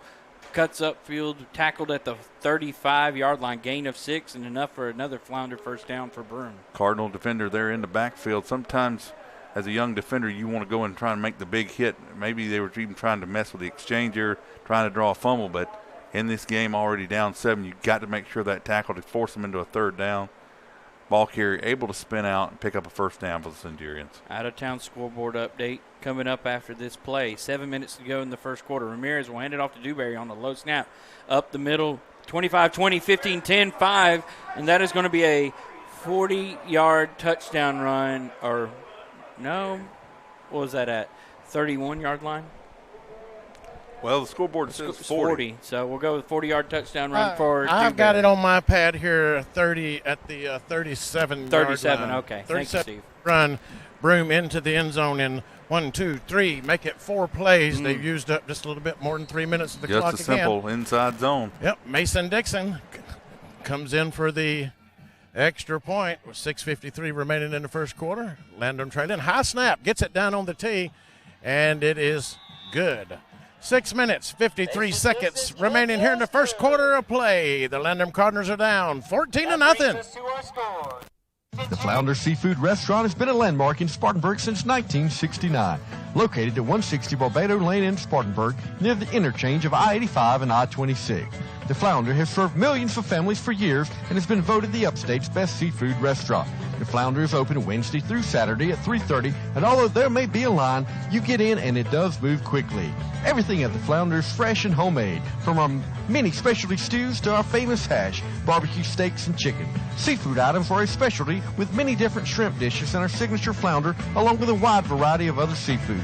We have broiled and we have fried items along with the best onion rings around and a variety of desserts. Check out our website at theflounderfishcamp.com. Come try the Flounder, Spartanburg's best seafood restaurant, 160 Barbado Lane in Spartanburg. Back here to live action. Kickoff fielded by Bowers at his 29. Cuts around to the left side, 35. Back around to the outside at the 35. Pushes his way forward to the 40. So a gain of 11 on that kickoff return. And we said it after the first quick score by Broome. You cannot panic. The Cardinals have a very young football team, and sometimes you panic when you get down a couple of scores and we'll try and gain that all back at once. Well, obviously you can't. You've got to still the game plan that these coaches set forth, and they're going to coach them up on that sideline, try and remind them of that. But they've got to come out here, play smart, fundamentally sound football, and just grind this out and try and put a score back on. You put a score back on the scoreboard here, and you're cut it to a one-score game. Take 6 or 7 minutes off that clock. 1st and 10 for the Cardinals at their own 40. 6:43 to go in the first. Pori under center. Landrum with one receiver out wide. Ball on the far hash. He will hand it to the up back, and he is met in the backfield. Back at his own, we'll call it 38-yard line. Loss of 2, 2nd down. Well, they weren't going to fool number 33 on that one. Connor Burrow for the Centurions. He tattooed the Landrum Cardinal there, guys. Steve, was that 23 on the carry? Yes, that Ronnie was. Ballou, okay. Ronnie Ballou on the carry. Yeah, because folks, if you've never been to Broome, great place to watch a game, but you're a touch off the field. But we will make do. Landrum back out there in the double wing. Pori calling the play here. Man goes in motion. It's a toss to Link. Cuts back to the middle of the line, pushes his way across the 45, 50 into Broome territory at the 48-yard line. Big gain there of, we'll call it, 14 yards there for Colton Lincoln and Landrum first down. And Colton Link, we've talked about all these Cardinal running backs. They have a plethora of backs that's picked up big yards and carry, but Colton Link just has that little extra twitch. He's able to fit through these small zones, and he has just this quick burst of acceleration. he's just a different back, only a sophomore, exciting young player to watch on this Cardinal offense. No receivers this time, and Landrum gets about 4 or 5 Broome linemen to jump. The flag flies. And offsides on the defensive line. And that's certainly been a staple of the Cardinal offense for the last few years. They do a real good job at practicing the hard counts, and they have gotten their fair share of penalties on that throughout the years. So Landrum will now move the ball forward to the Broome 43. So it's a first down and 5 at the 43-yard line. We have a whistles blow. Timeout Cardinals. That's their first timeout. You do have to say that was fortunate for the Cardinals right there. Instead of facing a 3rd and 12, you're looking at a short yardage situation here. Done clicked it down to 6 yards, so it's going to look a lot better. Yeah, you cut instead of 1st and 10. Now you got 1st and 5, and timeout brought to you by the Brian T. Smith Law Firm. Yes, sir. Go ahead. No, over here, still first down. Yeah. I was the one making a mistake. Thank you. You're good, Steve. It's all good, man. I think so. 1st and 5 at the Broome 43. Landrum's building something. I'm telling you, Colton Link is due to break one off for a long touchdown run very soon, guys. I'm telling you. Well, if Colton Link can keep picking up 12 yards a gain every game tonight, I'll take 12 yards a gain 20 times a night. I'm going to say this. I'm going to see if our colleague in the press box list will help me with this number. Is 12 yards a clip good? It's good. Can we check the book? Can we check the book to see if 12 yards a run is good? Can we check the book? Landrum back out of the timeout. Ball on the right hash. Poree will hand it on the reverse to Foster, and he is met at the 41. Gain of 2, and he was hit hard by a Centurion. I want to say that may have been Turner. That was Braxton Turner, and I mean he filled that gap and just laid it to him. That was a good tackle by the Centurion. But Coach Ben Waddle here for the Centurion baseball team hanging out with us in the press box. But, Steve, you mentioned that was a big hit. Foster, that was a great play, but looked like Turner did his homework. Landrum back out in the hammer. No receivers in the formation this time. Poree under center. Barks out the signal. Man goes in motion. They'll hand it off on a sweep. He gets past the 40 up to the 36-yard line. That should be enough for a flying to first down, and it is there for the Cardinals. Number 22, Noah Quinn on the stop. Usually not a good thing when two runners collide in the backfield, and Jesse Bowers did collide with Bunlett there on the carry, but is able to kind of throw him out in front of him as a lead blocker and pick up big yards. Here, you go here. Yes. That's what Bowers did. Here, you go here. But hey, Bowers and Bunlett are both juniors. Keep that in mind. Landrum's back out in their double wing formation. Poree under center. Toss play to Foster. Poree out there's the lead blocker. Foster gets to the 35, but not much further than that. Gain of 1 on first down at the 35. Yeah, number 33 on the stop for the Centurions, Connor Burrell. Landrum staying exclusively in the double wing instead of more in the gun like we're used to seeing them. Well, at this point, that's been your bread and butter. That's what you've had the most success with over the last few weeks. No reason to change that now. No. And they are methodically trying to march down the field here. 3.5 to play in the first. 2nd down and 9. Poree will hand it off on the sweep, and we have whistle blows. And I believe that may be backing up the Cardinals by 5. Dead ball. Offsides on the Centurions. Wow. So from 2nd and 9 to 2nd and 4. That I did not see. Wow. Who was it? LeVar Burton said, "But you don't have to take my word for it." I didn't see it either, Kevin, but the Cardinals will take it. That's right. So now the ball at the Broome 30, 2nd down and 4. Line to gain is the 26 for the first down. Keep this drive moving. Landrum subbing in some personnel. See Jack Clark heading off to the sideline. I think there may have been Baker that checked in as a tight end. This is the type of drive the Cardinals needed to answer with. Already almost 4 minutes on the clock on this touchdown, or this hopefully touchdown drive. Hopefully it's a par 3 automotive touchdown drive. Timeout, Landrum. That's their second timeout of the first half. We'll take one with them. 2:51 to go in the first quarter. Landrum trailing Broome 14-0, but the Cardinals putting something together here deep in Broome territory. We'll be back after this. Player Spotlights brought to you by Burnett Athletics. C. Wright Funeral Home, family owned and operated, has been helping families celebrate loved ones since 1925. When planning a celebration of life service, it can be very overwhelming in the midst of the grief and loss. The caring, compassionate staff at C. Wright Funeral Home is there to guide you through the process and help you celebrate a life well lived. C. Wright Funeral Home has been serving families in the Inman community and surrounding areas, building their reputation for nearly a century to be the funeral home you can trust in your time of need. C. Wright Funeral Home is located at 26 East Main Street in downtown Inman. C. Wright Funeral Home is always available to assist you. 864-472-6836, 26 East Main Street, Inman.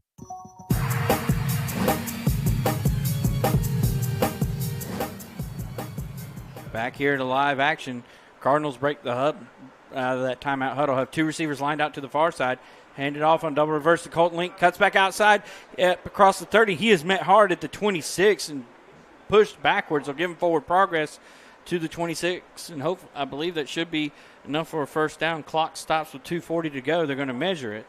Close, but give these Broome Centurions credit. Thus far, these linebackers are not afraid to meet the ball carrier in the hole. They have put some tremendous hits in only the first 8 minutes, or the first 10 minutes of this ball game. They rule that it is a first down for the Cardinals. Colton Link took a shot. Yeah, he did. He's a better man than me, Steve. I'll tell him that to his face. 1st and 10 for the Cardinals at the 26. Man goes in motion. Toss play to Bowers. Cuts back to the middle of the line across the 25 up to the 23. Gain of 3 on the play. Number 58 absolutely came around the right defensive end for it's Dalton Crawford on the play. He come around that end and pursued the ball carrier there. He was right on in his hip pocket the whole way. Just question would be, would he catch him? And once he met that hole in traffic, he was able to catch him from behind. Cardinals again with 2 receivers in the formation. Tight bunch at the line of scrimmage. Pori under center. Handed off to Bowers on a sweep, and he's tripped up right at the line of scrimmage at the 23. So no gain on the play, under 2 to go in the first. Number 10, Braxton Turner on the stop, just went for the feet there and able to trip him up there and bring him down for a short gain. And now the Cardinals facing what they haven't had too much in these last few weeks, and that's a 3rd and long. Looks like Cardinals will sub out the receivers for a couple of tight ends. We see them do. And you have to figure at this point, 9th play of the drive, guys. Wow. This is probably 4-down territory for the Cardinals here. You only really need to at least get half this to make this a manageable 4th down. Pori under center. Man goes in motion. Toss play to Foster, and he is met right there at the line of scrimmage. We'll see if they give him credit to the 22. Doesn't look like it. 4th down and 7, under about a minute to go in the first quarter. And number 74 shooting through. That's Michael Withrow for the Centurions. Last couple of plays, these Centurion defensive linemen have been shooting through these gaps and basically almost meeting the ball carrier at the point of the handoff. Cardinals need to be able to protect here to try and pick up this 4th down. 48 seconds to go in the first quarter, so the Cardinals have to snap the ball. And they're going to go double wing at the line of scrimmage, no receivers. Pori under center. We'll hand it off on a sweep to Bowers. Cuts back around to the other side, and he is tripped up back at the 27. Ran into no blocking there, and there'll be a turnover. It's tough again when you come up against this higher competition. Number 22, Noah Quinn, it's hard to reverse your field and go back around that end. He had the hole over on that left side around the end, but just could not make it with the speed of Noah Quinn. Well, guys, that was a 10-play drive, chewed up almost 5 minutes of the clock, so turned it over on downs. 31 seconds to go in the first. Broome with the ball at their own 27. Ramirez, 2 receivers on either side. Shotgun snap. Flags fly, and somebody jumped. Silver lining here for the Cardinals. This is forcing Broome into their worst starting field position of the evening. As the Centurions jump the gun, so they'll back them up 5 yards. That penalty was who is that by? Where are my penalties? There we go. Law Dogs Grill at the clubhouse at the Village Greens Golf Course in Inman. 864-708-3533. 1st and 15 at their own 23 for the Centurions. 31 seconds to go. Ramirez drops back. He got a man who slips up. Ramirez rolls out wide.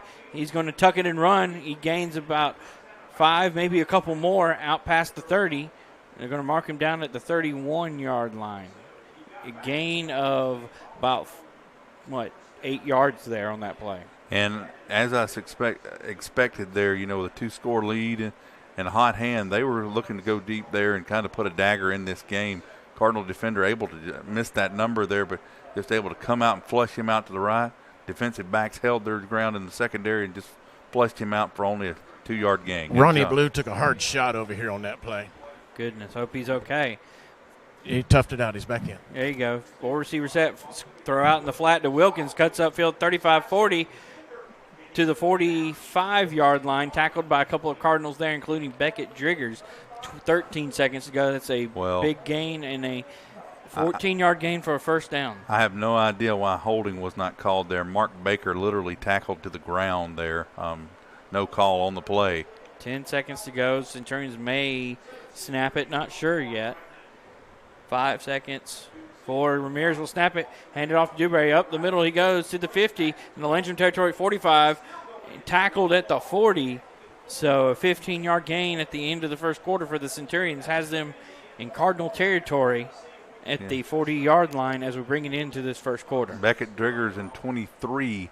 Ronnie Ballou finally on the stop. Cardinals, though, got to shore up that tackling. They've made a lot of contact early in the possession and met a lot of ball carriers in the backfield, but thus far have not been able to get them to the ground.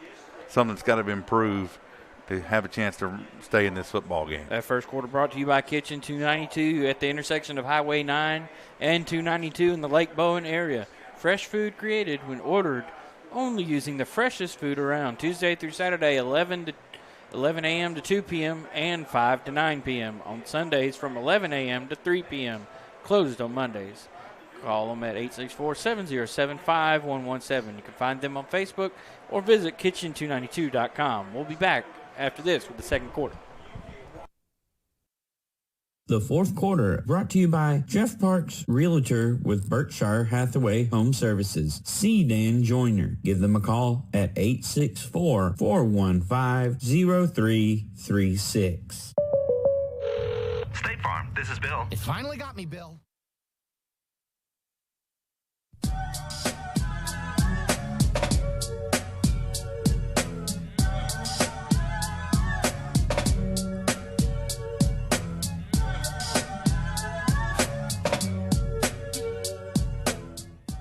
Back to live action here. Ramirez hands it off to Dewberry. Cuts around the outside, 35-30. Hit hard by a Cardinal at the 31-yard line. Gain of 9, but it comes at a cost. Yeah, I'm really expecting here a lot. Of course, the inside zone handoff here has worked this far, but a lot of that, a lot of wide receiver screen. You almost expect here Cardinals are playing a little bit of a too high safety, but you almost expect them at some point to take a shot downfield, especially at this point of the field around the 32-yard line. 3 receivers out to the right for Broome, 1 to the left. Fake handoff to Dewberry, pass across the middle to Turner, and it goes in and out of his hands at the 27. It'll be 3rd down and about 1 at the 31-yard line. Just a quick slant to the inside receiver there. Number 44, Eli Quinn there on the coverage, able to get a hand in there and knock that ball out. 3rd and 1 for the Centurions at the Landrum 31. Snap to Ramirez, hands it off to Dewberry. He's got first down yards and more, 25-20, and he's tripped up there. Number 19, Franklin Davis, possibly a touchdown-saving tackle there on the play. Centurions move into that red zone, sponsored by the Crepe Factory in Inman. That Dewberry can really deliver a punch, guys. 13-yard gain for him from the 31 down to the 18. 3 receivers in the formation this time for Broome. Ball on the left hash, moving from our left to right. Ramirez, pocket breaks down. He's going to take off. 15, 10. Tackled inside the 10, about the 7-yard line, it appears. A solid gain there for the Centurions, about 11 yards and another first down. You almost have to wonder if that was a designed quarterback draw there. As quick as he made that decision, of course, they cleared out the middle of the field right away defensively with all the wide receivers going down the field, but that almost felt like a designed quarterback draw up the middle, picked up inside the 10-yard line. And I believe we have a little confusion there on the measurement. Referee was calling for a measurement, then all of a sudden he said wound the clock. So must have been short of the line to gain. Ramirez gets the shotgun snap, throws it left side. Receiver catches it at the 5. 3, 2, 1. Did he get in? No. And our guys are indicating there may have been a fumble. Our guys were hollering a fumble, and it was a fumble, and it is a touchback from what I'm looking at. It is a Landrum Cardinal football, guys. Steve, could you tell who forced the fumble by chance? I really couldn't tell from my vantage point, but it looks like they're marking it just shy of the goal line. We're going to be starting deep. Let's see what's going on here. Who was the receiver? Landrum does have the ball. Landrum gets it at their own one. We got about half the distance of the football. That's where it's setting. And could you tell who the receiver was? Justin, the play before where you were talking about the confusion, what it was, the referee was sending one of the Landrum players off the field for equipment substitution, and that's what it was. Steve, would you say that this is at the half-yard line? I'm not going to say the half, but it's the distance. It is setting the distance of the football. I would say the pass was about 6 yards. The ball was not loose at the 1. It's not even at the 1. Steve, it is setting the tip of the football so close to that end zone plane that it is ridiculous. Steve, could you tell which Broome receiver caught that ball? What number? Give me a number and I can. Well, I can give you a lot of numbers. They may not be correct. Could you tell me the jersey number of the young man who caught that ball? I could not see it from where I was at, Justin. I was about 20 yards away. My gut wants to say Wilkins, but I'm not 100% positive. But, we're needing it up here for stat purposes. For a couple of folks were needing that for statistical purposes. So, but, we'll call it the 1 yard line. We will not call it the half yard line. I will fight you. The football is setting 6 inches from the plane. Inside so you do the math. Inside the 1, Broome is stacking the box as they should. Pori under center. We will hand it off on a toss play. Cannot tell who that was on the carry, but he gets up to the 2 yard line. It appears maybe the 3. Colton Link on the carry. Gain of 2 for Link up to the 3 yard line. Risky to have a toss play in your own end zone. Toss play, but I'm not a coach, so I can't say much.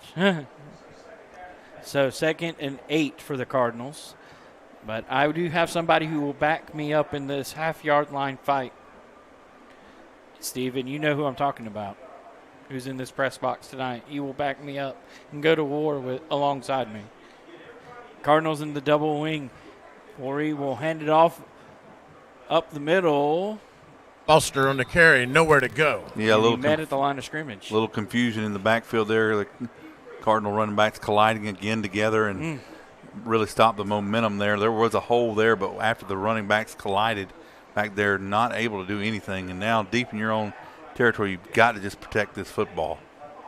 Yeah, you're just trying to get room to punt it, possibly at this point. 3 minutes gone in the second quarter. 14-0 Broome. Landrum deep in their own territory at their own 3. The 1 3/4 mark. Don't you. Ball is at the 3. Referees' whistles blow. And they're calling something on the Cardinals. I have no idea what he was calling. But they moved the ball back 1 yard. That's an illegal substitution. Delay of game, illegal substitution. Delay, okay. I could not quite tell.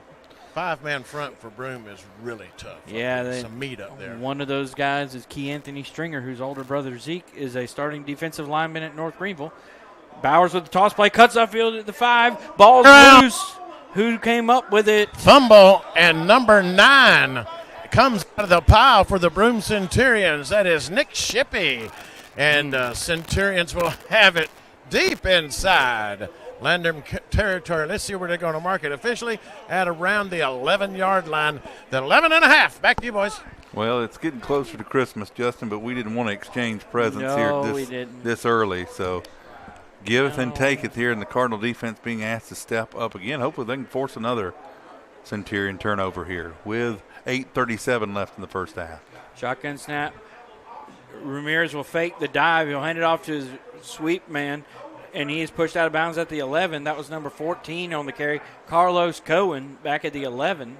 Very close to another fumble there. The ball went on the carpet, but I think the Cardinal defender there went and was stepped out of bounds when he filled it up, or it would have been possibly another turnover. The Cardinal defense is being asked to do a lot so far in this ball game, more than they've been asked to do in the past couple of games. That ball just kind of came out and just sat there at the feet of the official, right at the edge of the boundary, and the Cardinal defender was out of bounds when he picked it up. Broome in a pistol look, hand off to Dewberry. Sheds one tackle, pushing his way close to the goal line. Did he get in?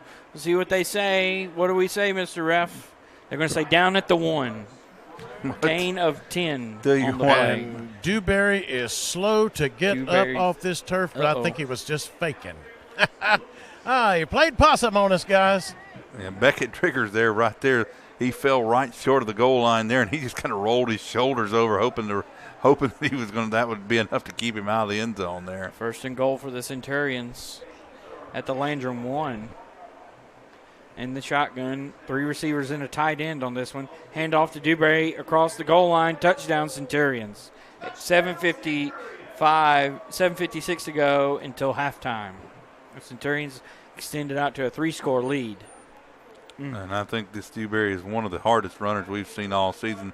He has not been tucked down by one single Cardinal defender tonight. It has took 2, sometimes 3, sometimes 4 to get him on the ground. Just a hard-nosed runner. He is a man. He is a man amongst boys. I'll tell you that. He's one of a kind. Mason Dixon in to attempt a point after the Centurions run one onto the field here is a little bit late. He's a big one, too. Waiting to snap, high snap, puts it down on the tee. The kick is up, and it is through. The Broome Centurions all over the Landrum Cardinals here in the first half of play here at Royal Stadium. Broome 21, Landrum nothing.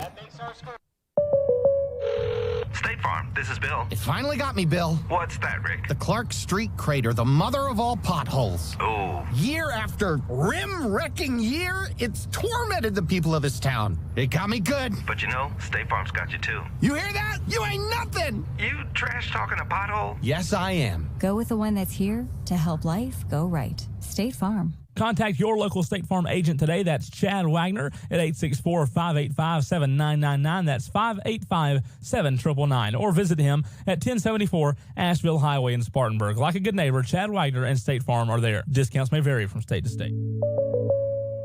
Another friendly reminder from our friends at the Bowling Springs Fire Department. Remember to test your smoke alarms at least once a month. Always change the batteries each year at the change of times. Foot to leather. Bowers calls for a fair catch at his own 30 here on the near side. Landrum now moving from right to the left. 7:55 to go until the break. And the Cardinals, fellas, they need to try and piece something together as they do get the second half kickoff. You're going to wish you hadn't turned my microphone on because I do have a question for you. Oh, no. So on the last possession, if we were on the 1 3/4 quarter mark, if a penalty is half the distance of the goal, does that mean the ball's at the 7/8 yard line? I will. Y'all. Yes. Answer that, Mr. Guru. If it's not marked on the field. And if it's on the 7/8, do you round it? I guess you just round it up to 1 there. Yep. Landrum double wing formation. Got a fullback in the backfield. Man goes in motion. Toss play to Link. Cuts up past the 30 up to about the 34. Gain of 4 on the play. Second down and 6. And Colton Link is definitely thus far out of the Cardinal stable of running backs had the most success because of his quick acceleration. He's been able to hit the holes quicker. The Cardinal line has made some holes there, but these linebackers, for Centurions have filled them quick. Colton Link just able to get through a little quicker than some of the others. We'll see if they continue to feed him on this drive. 7:20 to go in the half. Landrum down 3 scores. Poor read toss play to a running back. Or slot back. Grayson Foster. Thank you, sir. Across the 35 up to the 38. Another 3-yard gain. So that it should make it third down and I think it's 1 yard to go. A whole yard, yes, sir. I was trying to do the math. I was like 4 plus 5. Yeah, that's 1 yard left. Technically, it's not a yard. An entire full yard like God intended to, as Justin Mathis would say. Are you saying it's a long 1 yard? Pori, toss play to Link, cuts around right side. He's across the 40. First down yardage at the 41. Or they're going to give him credit to the 42. Gain of 3, and they flounder first down. Getting a little worried there for a minute as he rolled around that right side. The defender was coming from the backside for him, and I saw him. He's doing a good job for a young running back, being patient trying to find the hole. But I was like, eventually you got to cut it up to get this first down. Good job by Colton Lake. Finally find that hole in that quick burst to get through to pick up a very important first down with 6.5 left in the second quarter. Oh, out-of-town scoreboard. Timberland up 14-7 on Chesney, all the way down in the low country. About 40 minutes or so shy of Charleston Southern. Pori on a fake handoff, hands it up to Foster. Second man through, across the 45 up to the 46-yard line. Gain of 4 on the play. Second down for the Cardinals. Just watching Titus here. He's a great young man, great high-character young man. And I'm not making fun of him in any way, but he went around that time for a little bit of a block and was mad and cut a few backflips there in the background. Yeah. But he stuck the landing on it, and he's back up and with no fear and able to get right back up here and lead this Cardinal offense. Toss to Link, cut around right side up to the 47-yard line. Gain of 1. Be third and – or they're going to give him credit to the 48. Okay. Okay, Kevin. Yes. You just brought up a good point, and I watched that play. Titus Poor took the snap and then ended up being virtually a lead blocker on that last play. Yes, he's done that several times tonight. And if a young player sometimes timid in their first few tastes of varsity action, he's shown no fear at all and did his part thus far on the evening. Third and short coming up. Third and about 4, we'll call it. Ball on the 47-yard line. Line to gain looks to be about the 49 in Broome territory. Toss to Foster. He cuts across the 50, close to the first down marker. We'll see where they put him. Side judge is indicating 48-yard line in Broome territory, and it looks like it should be enough for a flounder first down with 4:44 to go in the half. You know, the fun part about watching this Cardinal offense, everyone's involved. There's never like a play where you have some of the skill players on the edges there just watching and being spectators. Everybody, including the quarterback, as we just mentioned, are involved as lead blockers or doing some sort of role in this field. It's been the fun part to watch this Cardinal offense. Cardinals 1st and 10 at the Broome 47. Toss to the slot back, cuts back into the middle of that line across to the 45. Could not catch a number. Was it Foster again, I think? Yes. Grayson Foster on the carry. And I believe also number 58, Dalton Crawford on the stop for the Centurions. Centurions, as was previewed by Coach Farmer in the pregame show, good size along that defensive front, especially like number 77, I believe that is over there. That's a big guy. They're not just putting 8 men in the box. They're putting 11 men in the box. Absolutely. Might as well. Everybody within 7 yards of the line of scrimmage. Pori toss play to Bowers, cuts around the left side. He's met at the 45, pushes his way forward to the 43. So gain of 1 for the Cardinals. Bowers fortunate to get a yard there. Big E's got a little bit of a wheel problem there coming off. Got a Centurion down, but Ethan's got a blowed wheel on that right leg, it looks like. Ethan Dugat, he is one of those hog mollies up front. You cannot afford to lose Dugat for an extended amount of time. Guys, since we just mentioned Ethan, we have a moment while there's a Centurion down on the field here about the 42-yard line or 43-yard line, middle of the field. Ethan Dugat, you'll get to hear his senior spotlight interview in a couple of weeks for the Blacksburg game. He requested that game. He's like, hey, rivalry game, I want that game. I'm like, yes, sir, you got it. Well, he's up and walking it off over here. Old Doc Baker came over to see him. I guess that's who he is. You've said Doc Baker. 22, Noah Quinn was the injured Centurion on the play, and he's certainly been a big part of their line tonight. Ethan took himself out, so he's putting himself back in now. So he didn't take his helmet off, so I guess that's perfectly legal. I admire that because, to know when you've hit your limit. He just had to came over. He just came over and shook it off. Little Charlie horse around the ankle, and he backed the doc off and said, I'm going to be okay. I'll be okay. Then he went right back in. So it looks to be 3rd down and 6 at the Broome 43. Line to gain looks to be the 37. Man goes in motion. Pourri will hand it off on double reverse to Colton Link. He's around the right side across the 35-30, tripped out of bounds at about the 25. That's a huge gain of 18 yards. And I don't see any laundry. Thank goodness. I said double reverse. I lied, but it was a reverse. And the Cardinals absolutely having to do that. You have to feel that they're kind of cheating and really bringing pressure right up the middle of that formation. We have to do something to go to the edge bound on the boundaries on the edge here. And Colton Link, the player in this stable of Cardinal running backs, is able to have that speed and acceleration to get around there. Well-designed play for the Cardinals. They gave him credit up to the 29, so 14-yard gain for Colton Link. Whistles blow. I'm assuming this will be against the Cardinals based on their body language. Dead ball. Offside offense. Somebody lined up offside. You don't see that. When you get that way out there on that corner from that official out there on the side, that's usually a one of your wideouts. But we didn't have a, so it had to be one of the interior linemen. Yeah, one of the interior linemen had to have lined up a little bit more forward than he should have. You don't see that very often. Offsides on the offense. Sometimes when you see it from a wide receiver standpoint, but interior lineman, not as much. You know where that ball is at. So first and 15 for the Cardinals from the Broome 34. Ball on the right hash. It'll be tossed to Bowers, pushing his way forward. We'll see where they mark him. I think they're going to give him a credit for 2 yards to the 32. Second down and 12. Under 3 minutes to go in the half. Trying to see this number of this young man for the Centurions coming around. I believe that is back to number 22. I think he's back in the ball game already. For the Centurions, Noah Quinn was down the ground a couple plays ago, had to come out for a play, but back in there, and the lead tackler on that play for the Centurions.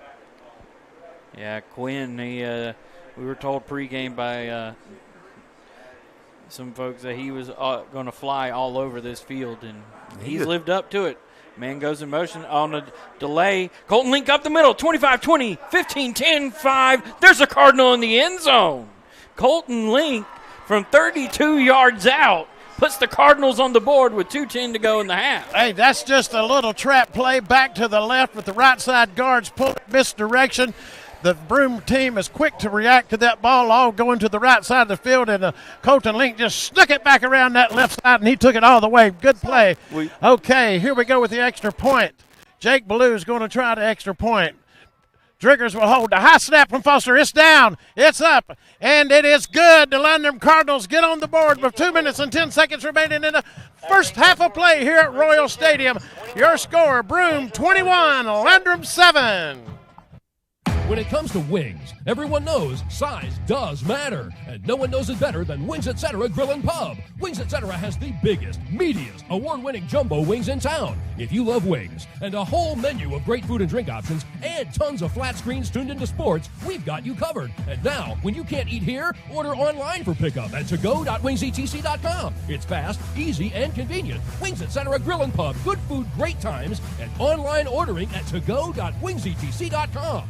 Are your retirement savings scattered about in several employer-sponsored plans, as well as individual IRAs? There are compelling reasons to consider rolling these retirement assets into a Raymond James IRA. You'll have a variety of investment options, you'll be simplifying your financial life, and you'll be working with a dedicated professional who will help you make a choice based on your own unique needs and goals. Call financial advisor Tom Dixon at 577-0036 today. Take control of your retirement assets. Raymond James Financial Services. Member FINRA, SIPC.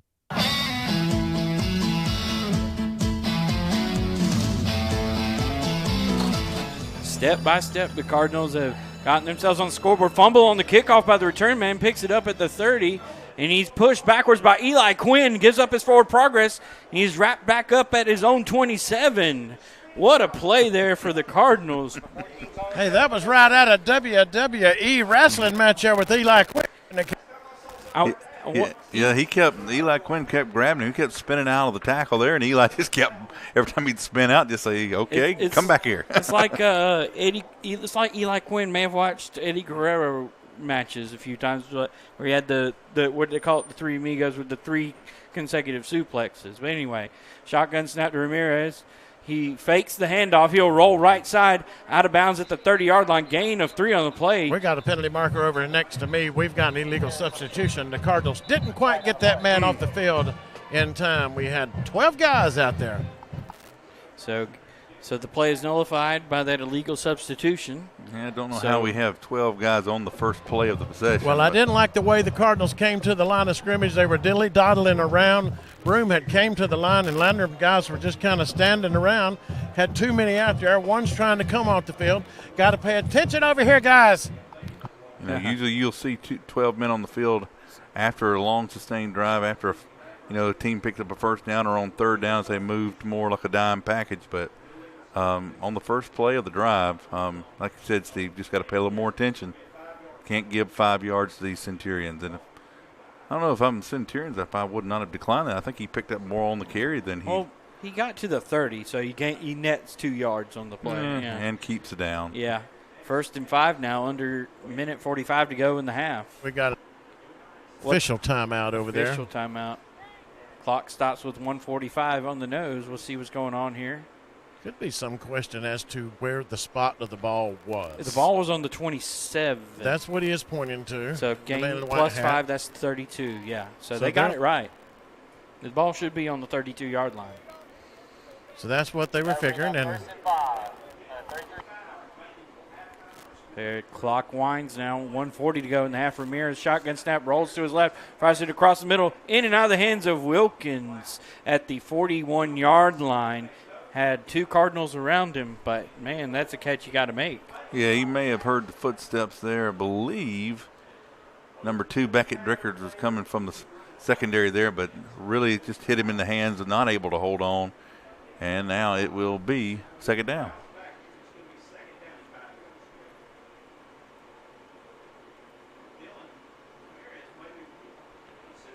Ramirez, 1:37 to go in the half. 2nd down and 5. Screen pass to number 14. Catches it at the 32. Up the field, 45, 50, 45, 40. He's tackled at the 27-yard line in Landrum territory. Big gain there for Carlos Cohen, who I believe it was Emery who chased him down. Yeah, and he stepped and out. And a flag flies late. And he stepped out of bounds about 7 yards before that. Officials a little slower to get over there to the sideline. He made a cut move that he was stepped out of bounds probably about 5-7 yards before that. But so we'll see what the flag is for. Flag flew in way. It's going to be an unsportsmanlike conduct on Broome, but I'm not sure if that's from the sidelines, from the coaching staff, or a player. Somebody said something. I'm assuming that they weren't supposed to say. I'm not going to say who, but I think it was that guy right there. So Broome, instead of at the 27 of Landrum, will back up to the Landrum 42. 1:26 to go in the half.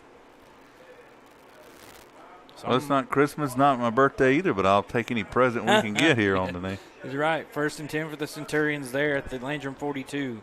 3 receivers out left, ball in the near hash on the right side of the field. Ramirez, shotgun snap, rolls to his left. Flag flies, throws it into the flat to Turner at the 35. Hit at the 31, but we'll see what the flag is, and that may be coming back. It will be coming back. He's already, White Hat's waving it back. It's going to be holding on the Centurions. Ethan Dugat was come rushing through there, and they had a handful of him. Yeah, this Cardinal defensive line has started to make some pressure right up the middle. Broome coaching staff has probably seen that on tape. There's been a lot of design rollout passes here to avoid that rush. But the Cardinals defense has held pretty well here in this second quarter. And keep this in mind, Ethan Dugat was the nose guard last year. This year the Cardinals coaching staff has moved him out to the defensive end slot, and I think that move is paying off. Well, in his 10th season with the Cardinals here. Yeah, Dugat does feel like he's been around at Landrum as long as Renfro was at Clemson. So. And remember when he was just a big, giant freshman hitting three-pointers. There we go, 1:05 to go. Shotgun snap for Ramirez, throws it to number 1, Jameer Dewberry. That's got to be somewhat in the. They're going to say he's in the tackle box, and there was a receiver in the, or there's a receiver in the area. Excuse me. Yes, number 1 was in the area over there for him. He threw it right at his knees, but he knew that play was busted. Quinn, and I think it was Caleb Emery and Eli Quinn applying the pressure. I believe at a college level they may have would have considered that. But. Yep, so the clock stops with 1:05 to go in the half. Broome with the ball on their own 45. Second down and a long way to go. Let's put it that way. Shotgun snap to Ramirez. Drops back. Got time, fires across the middle. Caught by receiver Wilkins at the 40. Falls forward to the 38. Third down and 8 to go. And that's just an impressive throw right there. Offensive line for Broome, giving him time to throw, enable that receiver to find that soft spot in the zone, and he's able to just zip it right in there between 3 Cardinal defenders. 44 seconds to go. Third down and 8. Broome gets the shotgun snap. Throws it left side in and out of the receiver's hands at the 25-yard line. Now, I think that may have been Wilkins again was the intended receiver, and he just could not handle it. Guys, before this game is over with, we are going to pick one of those off. This is a good quarterback, but he does tend to look his receiver from the snap. That's what I'm noticing. And Grayson Falls, if he turned about a half second earlier, he made a break on it, almost got there as the receiver bobbled it. About a half second earlier, he'd have been there and caught that bobble, and would have been an interesting return. The Centurions still looking over to the sideline for their play call. Ball at the Landrum 39. Line to gain appears to be the 32. 4th down and 7, we'll call it. Shotgun snap to Ramirez. 3-man pressure. Screen pass to Turner. He cannot handle it. In and out of his hands at the 35. Turnover on downs for Landrum with 32 seconds. That's the second drop pass by Turner this evening, and that one comes at a crucial time. Broome could have put a few extra points on the board there, and the Cardinals are going to take over 32 seconds. What say you, Kevin? It's a little interesting play call there. It's crossing around from left to right and going away from the quarterback a little bit there. That's a little bit tougher throw. They've had those underneath curl routes all night wide open on a little bit of a softer zone, but that time more of a crossing route. Waited late in that route to throw and just off the hands. A little more difficult throw, but ultimately the receiver did. It's his responsibility to catch it, and he should have. Landrum with the snap, and flags or whistles blow before the snap. Referee says timeout Broome. They want to talk things over.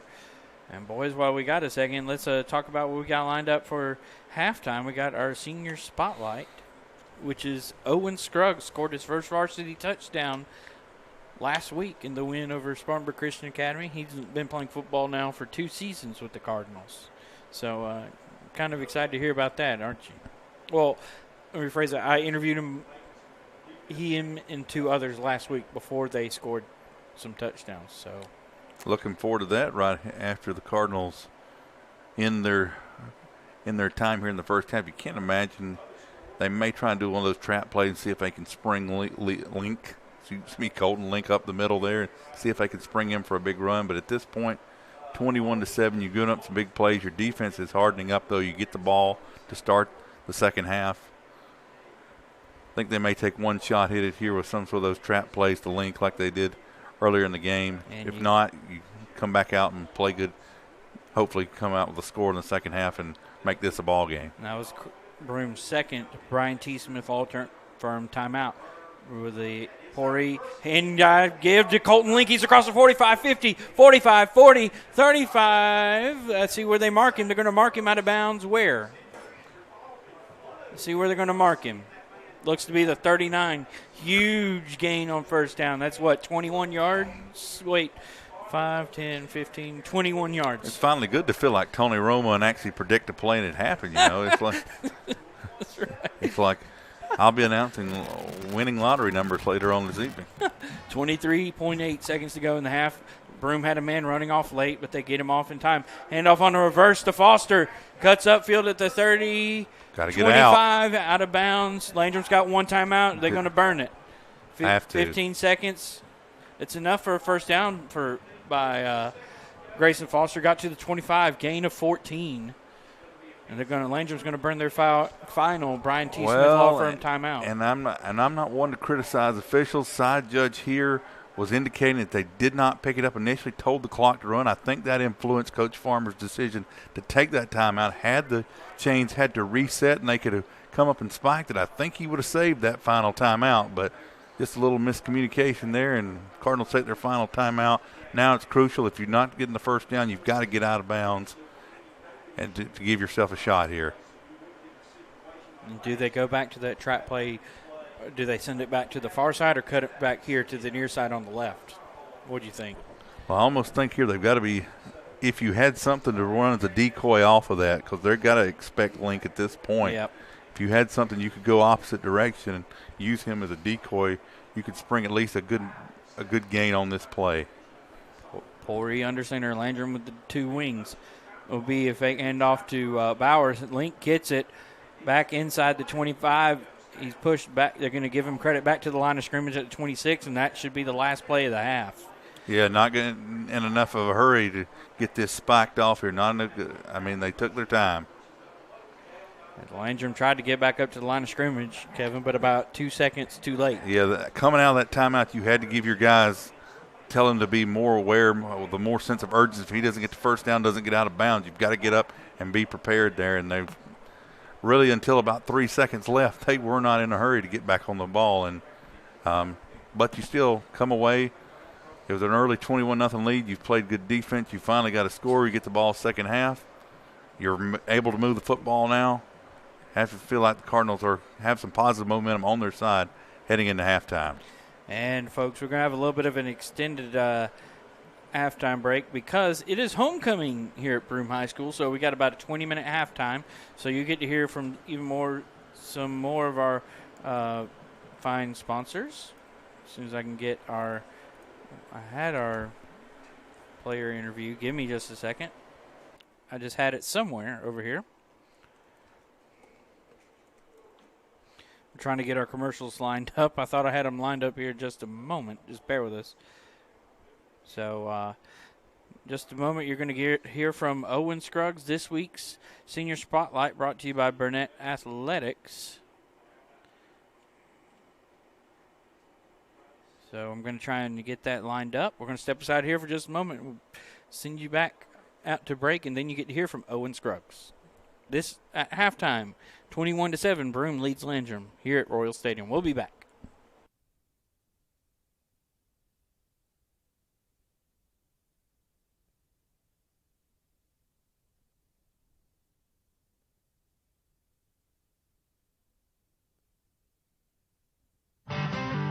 Everyone knows Wings Etc. Grill and Pub has award-winning jumbo wings. Big, juicy, crispy, delicious. But here's what you may not know. We've got Etc. Over 60 menu items that are not wings, including fresh premium burgers, wood-smoked ribs and pulled pork, grilled quesadillas, Yingling beer-battered fish and chips, authentic Italian beef sandwiches, huge entree salads, grilled mahi-mahi tacos, big tenderloins, amazing appetizers, our famous ridiculously huge ultimate nachos, plus crispy, delicious boneless wings and chicken tenders, etc., etc., etc. Available all season long in our fun, laid-back, non-corporate HD TV-filled pubs open 7 days a week in a neighborhood near you. And here's more exciting news. When you can't eat here, now you can order online for pickup at togo.wingsetc.com. It's fast, easy, and convenient. Wings Etc. Grill and Pub, good times. Get menus, maps, and more at wingsetc.com. State Farm, Robert here. Robert, somebody burned down my she shed. No one burned down your she shed, Cheryl. Robert, does State Farm cover my she shed? What's a she shed? She turned our shed into her hideaway, Robert. Oh, yeah, that's covered. You hear that, Victor? I'm getting a new she shed. Can we stop saying she shed now? Go with the one that's here to help life go right. State Farm. Contact your local State Farm agent today. That's Chad Wagner at 864-585-7999. That's 585-7999. Or visit him at 1074 Asheville Highway in Spartanburg. Like a good neighbor, Chad Wagner and State Farm are there. Discounts may vary from state to state. Jeff Parks, realtor with Brookshire Hathaway Home Services, C. Dan Joyner, is a lifelong Spartanburg Viking and Clemson Tiger fan who loves good high school and college football. Jeff knows for a successful football team on any level, you must have good coaching and a good game plan and strategy. Well, the same goes when purchasing or selling a home. Whether you're selling or looking to purchase your first home, your dream home, land, or commercial property, let Jeff Parks be your coach, and his game plan and strategy will make your real estate purchase go like a championship winning season. Jeff Parks, realtor, Berkshire Hathaway. See Dan Joyner, 864-415-0336. You chose to drink and drive. This is the next 60 minutes of your life. That was our warning 30 years ago, and the message is still the same.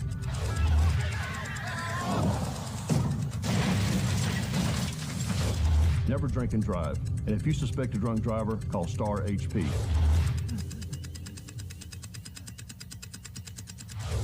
South Carolina's roads can be highways or dieways. The choice is still yours.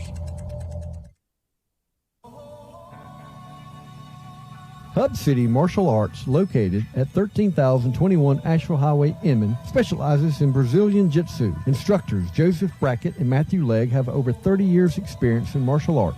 Coach Brackett has over 20 years in karate and Coach Legg over 12 years in Brazilian Jiu-Jitsu. See their website at hubcitymartialarts.com for information on the competition teams, tournaments to showcase your skills, and for more information about how you can get started in martial arts training today. Or stop by. Our hours of operation are Monday through Thursday, 3:30 p.m. to 9:30 p.m. Again, for more information, their website is hubcitymartialarts.com. That's Hub City Martial Arts, located at 13,021 Asheville Highway, Inman.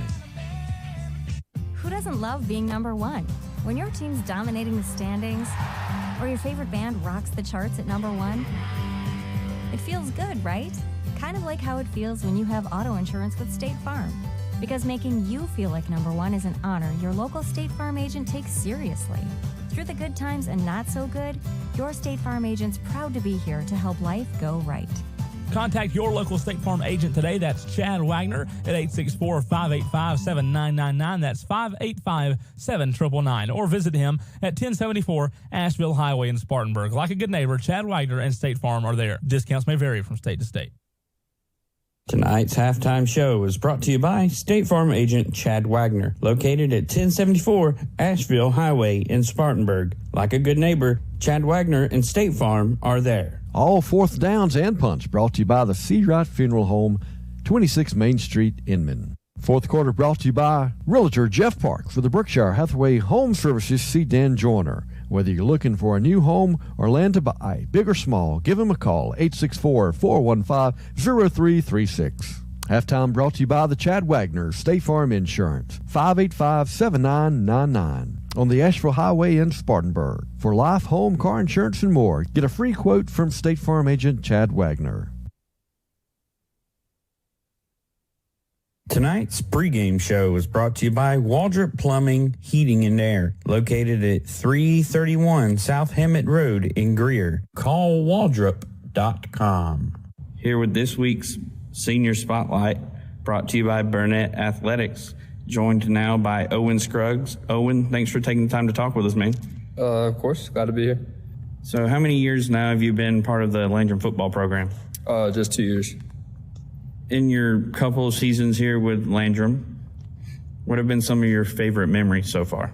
Probably like all the friendships that I've gained just from playing football. Like if I didn't play football, I probably wouldn't have as many friends as I have, and like all the friendships and bonds that I've made so far. Aside from football, what other sports or clubs are you involved with here at the high school? I play soccer. I've been playing varsity soccer since 9th grade. So. And what position do you play on the soccer field? I play forward. What made you want to start pursuing the game of football, as they call it? Well, I've been lifting ever since 9th grade, and I think 11th grade year, like early 11th grade year, I just started getting stronger, and Coach Cooksey just told me to come out and do a couple practices. So I was like, yeah, sure. So I did it, and here I am. Who have been some of your favorite teachers that you've had here at Landrum, and why?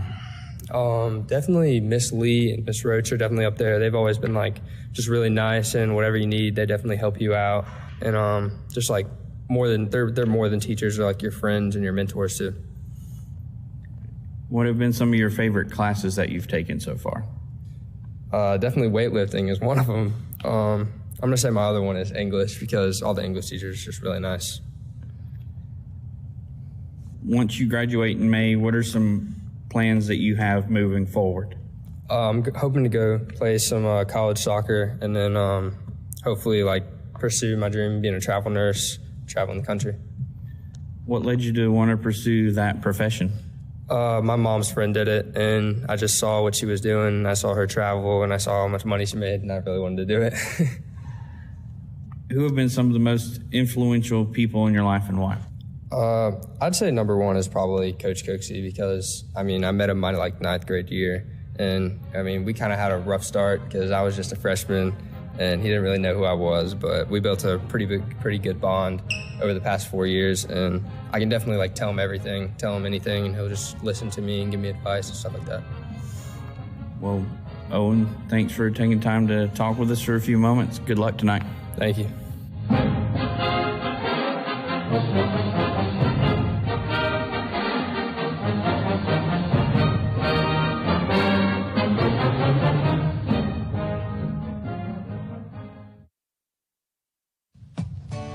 So you've cut back on everything from lattes to lunches. But if you're still coming up short at the end of the month, try this. Give State Farm agent Chad Wagner in Spartanburg a call for a free discount double check. He'll show you how something as simple as combining your home and car policies could save you hundreds of dollars a year. Because being there to help keep more of your money in your pocket is why State Farm agent Chad Wagner is here. Like a good neighbor, State Farm is there. Discounts may vary from state to state.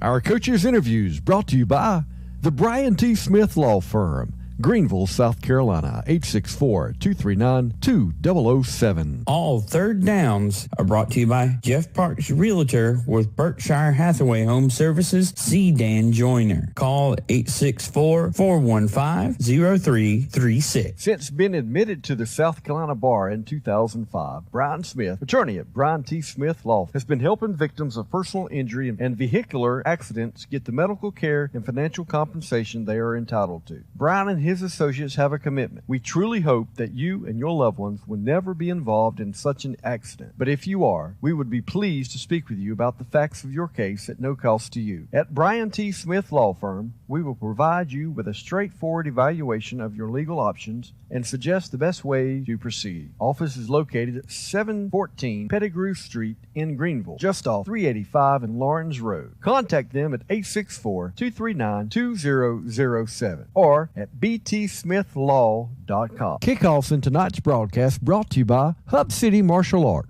13,021 Asheville Highway, Inman, 864-708-3232. Isn't life crazy? One day your fender gets dented by a runaway shopping cart. The next day, your kid's college entrance exam is a runaway success. Yes, I got accepted. But that's life. Some days you're the bug, some days you're the windshield. No worries, your State Farm agent is here in all of life's moments, the good and the not so good, to help life go right. So good day, bad day, any day, let's talk. Contact your local State Farm agent today. That's Chad Wagner at 864-585-7999. That's 585-7999. Or visit him at 1074 Asheville Highway in Spartanburg. Like a good neighbor, Chad Wagner and State Farm are there. Discounts may vary from state to state. Do you have what it takes to be part of a tradition, to be part of the excitement, to be a part of the community, to be a volunteer firefighter? Contact your local fire department for more information. Waldrop Plumbing, Heating, and Air has been serving the upstate of South Carolina, delivering the difference through their expert heating and cooling, plumbing, indoor air quality, and generator services, and more for residential and commercial customers since 1970. Their hours of operation are 6 a.m. to midnight. Waldrop provides free consultations for new HVAC system. Don't just take my word. If you have HVAC or plumbing issues, you can discover the difference of Waldrop Plumbing, Heating, and Air yourself. Schedule your appointment at callwaldrop.com. That's Waldrop Plumbing, Heating, and Air, Greer, South Carolina. Each game, Upstate Prep-Cast broadcasters will select the offensive and defensive player of the game. These Player of the Games is brought to you by Raymond James Financial Services and financial advisor Tom Dixon at 1445 East Main Street, Spartanburg. All this great sports radio programming is sponsored by Wings Etc. Grill and Pub. Started in martial arts training today. Or stop by. Our hours of operation are Monday through Thursday, 3:30 p.m. to 9:30 p.m. Again, for more information, our website is hubcitymartialarts.com. That's Hub City Martial Arts, located at 13,021 Asheville Highway, Inman. Opening kickoff brought to you by the Inman Community Fire Department. Like any good football team, a game plan has to be in place. Inman Community Fire Department reminds you to have an escape plan because it could save your life. This is Lieutenant Bill Ryan of the South Carolina Highway Patrol. High school football on Friday nights is a fall tradition we all look forward to. Having the opportunity to support your team, spend time with friends and family, and supporting one another in your community is important to us. But the most important thing is that you arrive home safely after the game. So please buckle up, slow down, prevent distractions while driving, and never drink and drive. This message has been brought to you by the South Carolina Department of Public Safety. Jeff Parks, realtor with Berkshire Hathaway Home Services, C. Dan Joyner, is a lifelong Spartanburg Viking and Clemson Tiger fan who loves good high school and college football. Jeff knows for a successful football team on any level, you must have good coaching and a good game plan and strategy. But the same goes when purchasing or selling a home. Whether you're selling or looking to purchase your first home, your dream home, land, or commercial property, let Jeff Parks be your coach, and his game plan and strategy will make your real estate purchase go like a championship winning season. Jeff Parks, realtor, Berkshire Hathaway, C. Dan Joyner, 864-415-0336. Tonight, pregame coaches interviews are brought to you by the Brian T. Smith Law Firm with offices in Greenville and in Lawrence. Give them a call at 864-239-2007. Law Dogs has a wide variety of foods from wings to steaks and so much more in between. Come try the Deputy Hot Dog, the Rocky Balboa. Grab a great salad or one of those delicious steaks. Law Dog serves up great food at a great price. Grab lunch while playing a round of golf, or bring the family for a great dinner at the end of the day on the patio overlooking hole number 18. Located at 13921 Asheville Highway, just west of Inman at the Village Greens Golf Course. Call for takeout orders at 864-708-3533. Come see them at Law Dogs in the clubhouse at the Village Greens Golf Course. So you've cut back on everything from lattes to lunches. But if you're still coming up short at the end of the month, try this. Give State Farm agent Chad Wagner in Spartanburg a call for a free discount double check. He'll show you how something as simple as combining your home and car policies could save you hundreds of dollars a year. Because being there to help keep more of your money in your pocket is why State Farm agent Chad Wagner is here. Like a good neighbor, State Farm is there. Discounts may vary from state to state. Tom Dixon is a financial advisor with a degree in finance with 11 years experience working for large investment firms. For a free, no-obligation review of your portfolio, call Tom at 577-0036. Raymond James Financial Services. Member FINRA, SIP Inc. Individual solutions from independent advisors. The Fellowship of Christian Athletes is touching millions of lives, one heart at a time. Since 1954, the Fellowship of Christian Athletes has been challenging coaches and athletes on the professional, college, high school, junior high, and youth levels to use the powerful medium of athletics to impact the world for Jesus Christ. FCA is the largest Christian sports organization in America. FCA focuses on serving local communities by equipping, empowering, and encouraging people to make a difference for Christ. Another friendly reminder from our friends at the Boiling Springs Fire Department. Remember to test your smoke alarms at least once a month. Always change the batteries each year at the change of times. And all homes should have a working smoke alarm. Check them. Pre-game sponsored by Waldrop Plumbing, Heating, and Air. Convenient hours of 6 a.m. to midnight. Waldrop Plumbing, Heating, and Air. Official HVAC and plumbing provider of the Greenville Drive. An Upstate Prep-Cast. Big Daddy's Drive-In, located on Asheville Highway in Inman, has a big variety of food, including salads, burgers, chicken, perch, steak, Slovakia, and my favorite, the Blue Plate Specials. Wednesdays is all-you-can-eat spaghetti, and don't forget about the nighttime specials. They have old-fashioned hand-dipped ice cream, and that makes the most awesome milkshakes. They're open Monday through Saturdays, 10 a.m. to 10 p.m., and Sundays, 10 to 3. Dine in or call ahead for takeout. Big Daddy's Drive-In, Asheville Highway in Inman, 472-81. That's 472-3281. All penalties in tonight's ball game brought to you by Law Dogs, located at the Village Greens Golf Course. Takeout orders can be placed at 708-3533. There's nothing better than award-winning jumbo wings while you watch great sports programming on huge flat screens at Wings Etc. Grill and Pub. If you love wings and a whole menu of great food and drink options, come to Wings Etc. for lunch, dinners, and snacking, and lots of HDTV sports. And now, when you can't eat and watch the game here, order online for pickup at togo.wingsetc.com. It's fast, easy, and convenient. Wings Etc. Grill and Pub. Good food, great times, and online ordering at togo.wingsetc.com.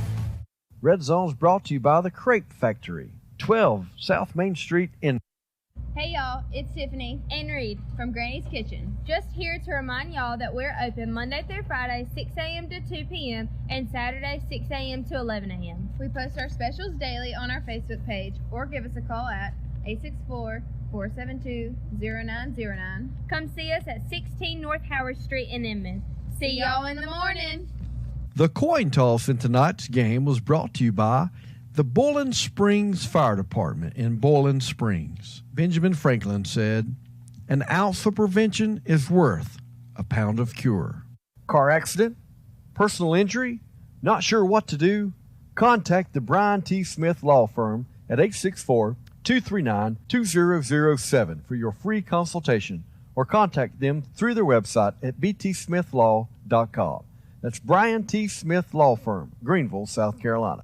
Drought and cold weather are problems that keep you from getting the best results from your crops. Inflation and other economic factors are problems that keep you from getting the best results from your investments. While Raymond James financial advisor Tom Dixon can't help you with the weather, he may be able to help you earn attractive yields on your investments, find ways to save you money on your taxes, and help you prepare for retirement. Call Tom Dixon at 577-0036, or better yet, stop by his office located at 1445 East Main Street in Spartanburg. Raymond James Financial Services, member NASD, SIPC. Individual solutions from independent advisors. All touchdowns in tonight's broadcast are brought to you by Waldrop Plumbing, Heating, and Air, located at 331 South Hemet Road in Greer. Call Waldrop.com. One of the best things about sports is that unexpected surprise performance, that big play from a rookie or free agent. And that's what's great about Wings Etc. Grill and Pub.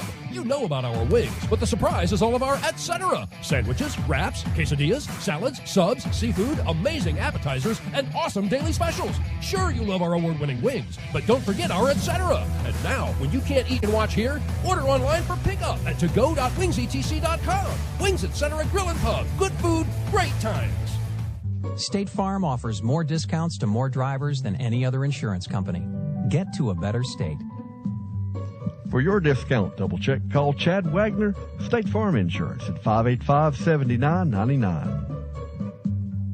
Jeff Parks, realtor with Berkshire Hathaway Home Services, Dan Jordan, is a lifelong Spartanburg Viking and Clemson Tiger fan who loves good high school and college football. Jeff knows for a successful football team on any level, you must have good coaching, good game plan, and strategy. But the same goes when purchasing or selling a home. Whether you're selling or looking to purchase your first home, your dream home, land, or commercial property, let Jeff Parks be your coach, and his game plan and strategy will make your real estate purchase go like a championship winning season. Jeff Parks, realtor, Berkshire Hathaway. See Dan Joyner, 864-415-0336.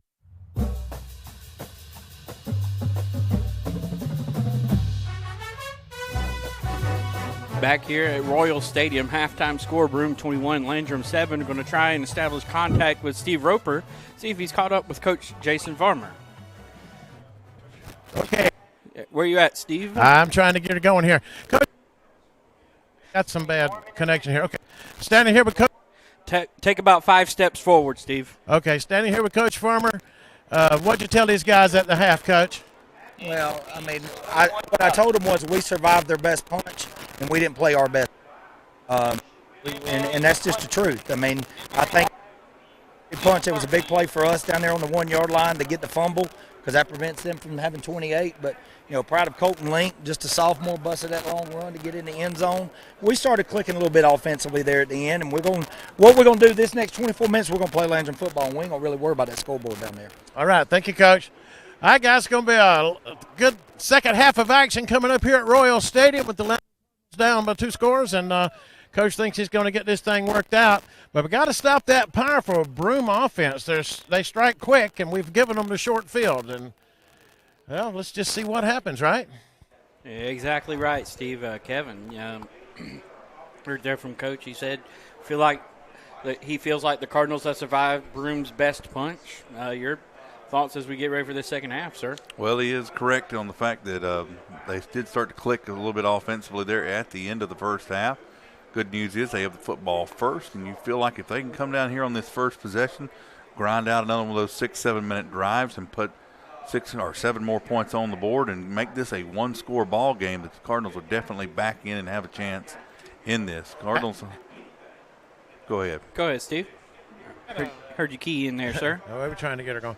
They had a good drive going there right before the half ended, and it was just one of those things where clock management came into play. And the last scoring drive, the last time that Landrum had the ball prior to that, they went the distance of the field and put some points on the board. So it is doable. But what has got to be doable is stop Derryberry and stop the passing of the quarterback. That has got to stop. Yep, Ramirez, he is a heck of an athlete.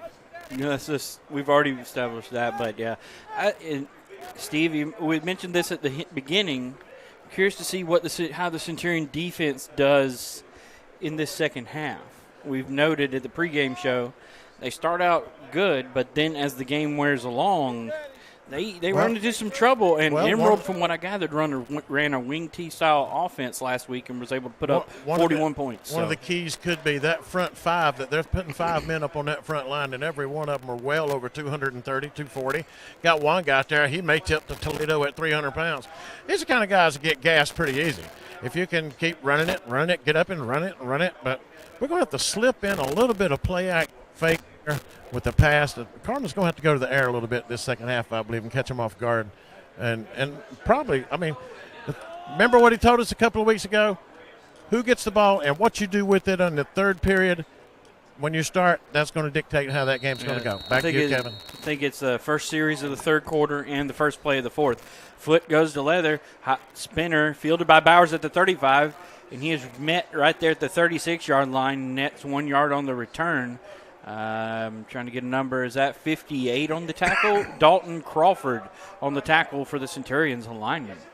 Yeah, and they've watched a little bit of film on us. You can tell some of those short pooch kicks there in the middle of the second and third round wave of defenders there, trying to help. In the early weeks, we were just sitting there and letting it bounce in between and take a hop there. So they definitely have attempted that a couple times. Cardinal defense or special teams, though, have adjusted. They're coming up, catching that ball and not letting it hit the ground and give the kicking team a chance. 4 seconds have elapsed in the first quarter. It's a fake on a handoff to Bowers across the 45 up to the 48-yard line. 12-yard gain on the first play from scrimmage and a first down. Number 58 finishing a strong tackle there, Dalton Crawford, for the Centurions. Great play coming out of the halftime. Can't hardly talk this evening, Justin, but it's all good. A long day at the office. So now at the 48-yard line, Cardinals looking to get this second half started right. I believe we've got a little confusion here. The ball's at the 37. That's 11 yards. That's first down. And that's what we had a hold up in play there. That's right. The chain man's over here telling them that it's a first down. Hey, he says, hey, Mr. Ref, that looks like a first down to me. We appreciate his honesty, whoever that man is. I believe one man on that chain crew also helps with some Wofford football games, if I recall correctly. Here he is. We appreciate your honesty, chain gang. I don't have a clue. Hand off the link on the fake. He's back up the middle at the 45, spun down at the 41. Huge gain on the play. We'll see where they mark him. It's going to be close to the first down line. And you got to credit number 10, Braxton Turner. He absolutely saved a touchdown for the Broome Centurions. And the head of the chain gang man over here says, first down. Back-to-back plays, Kevin. That is not too consecutive. It's two flounder seafood first downs, guys. Making me hungry for some flounder onion rings. 1 minute gone. 1 minute gone in the third quarter. It'll hand off on to Foster on a sweep across the 40, pushing his way forward. And think they're going to give him credit for 4, or maybe 5, down to the up to the 36. Second down and 5. And another thing, because the Cardinals found a little success on those edges, we're seeing these linebackers kind of over-pursue to the edge, which is allowing these Cardinal running backs to have a little patience, cut back into the middle of the field there. So good job by the line holding up on those blocks and the vision of the ball carriers to be able to find those holes and march down this field. Good-looking drive thus far. 100 seconds have elapsed in the third quarter. 10:19 to go in the third. It'll be a handoff to Scruggs. He cuts back, Bowers cuts back Edwards. He's back at near midfield, and he loses about 10 yards on that play. Did the ball come out? He was down. The ball came out. They're going to mark him down, but that just was not a good decision. Reverse field right there. Cut it up. Don't try to turn it back. He would have been at the line of scrimmage if I recall right. That's the mistake that a lot of young ball players make. They see a lot of things where they think they're quick enough. They played Little League all their life, and they've been able to make that turn and go around the backfield and go around the edge. But when you start getting up in this level of football, there's a lot of speed on the field. You cannot reverse that field and go back. You've just got, if it's not there, you got to take the no gain and move on to the next play. Would have been a 3rd and 5. Instead, it's 3rd and 15. Fake to the first man through, handed off to Foster. He cuts upfield across the 45 to the 40, up to the 38-yard line. Got some of that yardage back. It's going to be 4th down, and we'll call it, I think, either 7 or 8, depending on where they spot it. And number 1, Jameer Dewberry, on the stop there for the Centurions. He's able definitely four down territory. Going to be 4th down and 8 at the 39. Line to gain looks to be the 31. And Dewberry, like he's been on offense, he's really able to set that edge for the defense. There's a lot of these plays, except for maybe Colton Link, is able to set that and not allow the ball carrier for the Cardinals to get around. Roll the dice. Pori under center. He'll fake to the first man through, handed off to Colton Link, cuts back upfield, bumps into a man across the 35. He's going to be stopped about 4 yards shy of the first down marker. It'll be a turnover on down for the Cardinals. I believe I would like to see us try and do a hard count there, see if we could draw them offline before running that play. But again, another instance tonight, and this has been 3 or 4 times now on some of these plays. Ball players colliding. I know it's tight space back there, and that's designed and intended, but several times where holes have been there, but the ball carriers have collided in the backfield. Unfortunately, this time, turnover on downs. Hand off to Dewberry, first down across the 40, 45, 50 into Landrum territory at the 48. That is a 17-yard gain for Dewberry on the first play. Or, pardon me, 17-yard gain, excuse me. And again, bounced off about 3 or 4 Cardinal defenders and almost stepped out of that last tackle and take off of the end zone. He's just a tough guy to bring down. 1st and 10 to Landrum 48. Not everybody was down set on the defensive line. Dewberry cuts it outside at the 40, pushed out of bounds about the 38-yard line. Looks to be about a gain of 10, depending on if it's a right or left foot spot. Finally, Mark Baker bringing him out of bounds there. I tell you what, a lot of people probably here to see Dylan Ramirez, but Jameer Dewberry has been impressive, maybe the most impressive player on the field this evening. Pistol look for the Centurions this time would be another handoff to Dewberry. Cuts it outside at 35-30, 25-20. 1 man to beat, 15-10, 5. That's going to be a Broome Centurion touchdown from, we're going to call it, where's that ball? The 30. Ball was at the 37-yard line. 37-yard touchdown. Make it the 41-yard line. Correction, 41-yard line. So Dewberry with a 38-yard carry, and he finds pay dirt to make it a 3-score lead again for the Centurions. 8:06 to go in the third. Man. With this extra point pending, brought to you by Jeff Parks Realtor, Berkshire Hathaway. And that would be Mason Dixon, the place kicker for the Broome Centurions. The snap is back. It's bobbled. It's picked down and put on the tee. The kick is up, and it is through. 8 minutes and 6 seconds remaining here in the third quarter of play. Your score, Broome 28, Landrum 7. Timeouts in tonight's broadcast are brought to you by the Brian T. Smith Law Firm with offices in Greenville and in Lawrence. Give them a call at 864-239-2007. The Flounder Seafood Restaurant, located at 160 Barbado Lane in Spartanburg, opens every Wednesday through Saturday at 3:30. They've been serving the Upstate since 1969 and voted Spartanburg's best seafood restaurant. Everything at the Flounder is fresh and homemade, from our specialty stews to our famous hash to our signature flounder. And don't forget, they have a very diverse menu. Visit the website at theflounderfishcamp.com. Come visit the Flounder, where there is a line, but it moves quickly. The Flounder, 160 Barbado Lane. Give them a call, 576-3165. Foot to leather. Ball bounces in front of Jesse Bowers. Fields it near side of zone 30. Cuts it upfield at the 35. Gets to the 36. So a gain of 6 on that kick return there for the Cardinals as they get themselves a bit closer to midfield. And this this really is a very crucial drive. Cardinals have to put points on the scoreboard here with 8 minutes left in the third quarter. 3-score game currently have to just absolutely go down. This is, I believe, a must-score drive for the Cardinals. Needs to result in 7 or maybe 8 points. Yeah. So you're going to give them credit to the 35. 1st and 10 for the Cardinals there. Ball on the near hash. Left side of the field, moving from our right to left. Man goes in motion. Toss play to Link. Cuts back in the middle of that line. Gets maybe 2 or 3 yards on that carry. It'll be 2nd down coming up. 58 and 52, I believe, on the, or no, 58 and 22 on the stop. That's Dalton Crawford and number 22, Noah Quinn, pair of tacklers for the Centurions there. Meeting him in the hole. Not a lot of room to work there, but Link able to sandwich his way through and pick up a couple of yards. They're going to give him credit. I'm not sure. I guess we'll call it the 38-yard line. And don't get me wrong, there's a lot of time left in this ball game, but if you are at that point, there's a lot of time, but every possession you must be fruitful. 4 down linemen with 3 more linebackers crashing the box. Be a toss to Link, and Broome has that hammer. He cuts back outside, and he is wrapped up in the backfield for a loss of 2 back at the 36. So it'll be 3rd down, and we'll call it 9 coming up. And he's able to do the sidestep instead of like we were talking before, where you have a player completely turn around and go backward. He's able to just kind of do that jump step to his right and bounce out, and that's okay if you can remain lateral on the line of scrimmage, maybe only a yard or 2 to fight for additional yard. That's one thing, but you can't have those where you go 5-10 yards into the backfield there. Maintains a 3rd and 8. Yeah, I was about to say they mark him down only with a loss of 1.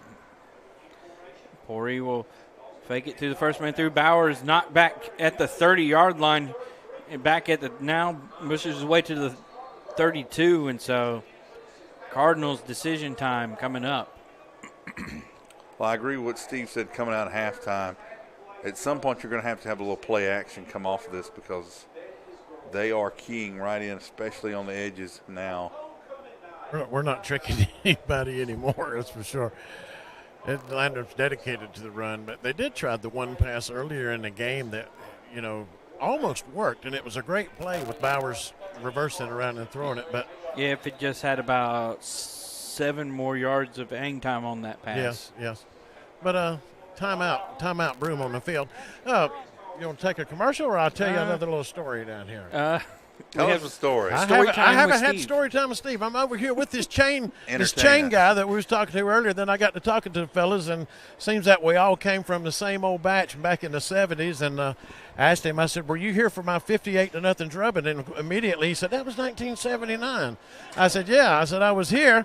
But he said he was in the band. And I said, that's okay. Y'all beat us so bad that you got to dress out too. That was somebody else. I done graduated. You ain't the guy I was talking to. Well, get out of here. Who was it? You? I was the one on the field. Okay. He was the one on the band. Okay, so you're the one that actually took care of me in 1979. Yeah. I still don't like you. Back up to you guys. Oh, man, I love. We were talking. Steve was talking about making fan in the stands a segment on our broadcast for football. I think we need to make story time with Steve a permanent segment. What do you think, Kevin? Yeah, Steve's all for that too. We're still negotiating our contracts here. Me and Steve. Back to punt, end over end kick. Ball bounces at the 45 and sails out of bounds there, just on Broome's side of the field. But as you were, Kevin, as you finish that thought. I'm going to say, as Steve's agent, we're not allowed to comment on contractual matters at this time. So yeah, those are in negotiation. Yeah. Please see our press agent for more information. Well, I've hired an attorney. For all my libel that I get. I need an attorney. I'm about to say it's a defense attorney. We got one of those on our sponsorship list. 1st and 10 for the Centurions at their own 46. Toss play to Cohen. Cuts upfield across the 50. Flag flies in. Wrapped up at the Landrum 45, but I have a feeling that one may be moving backwards. Yeah, we've got a holding call on this one. 77 for the Centurions seems to be the guilty party. Okay. So back up. The Centurions 10 yards from the spot of the foul. That's the attorney. He was guilty. Yeah. Entered a plea deal. Bargain deal there. Out-of-town scoreboard brought to you by Hull's Hideaway Restaurant in Monterey, Virginia. Clinton 27, Newberry 13. Justin, Wren and Hillcrest tied at 28.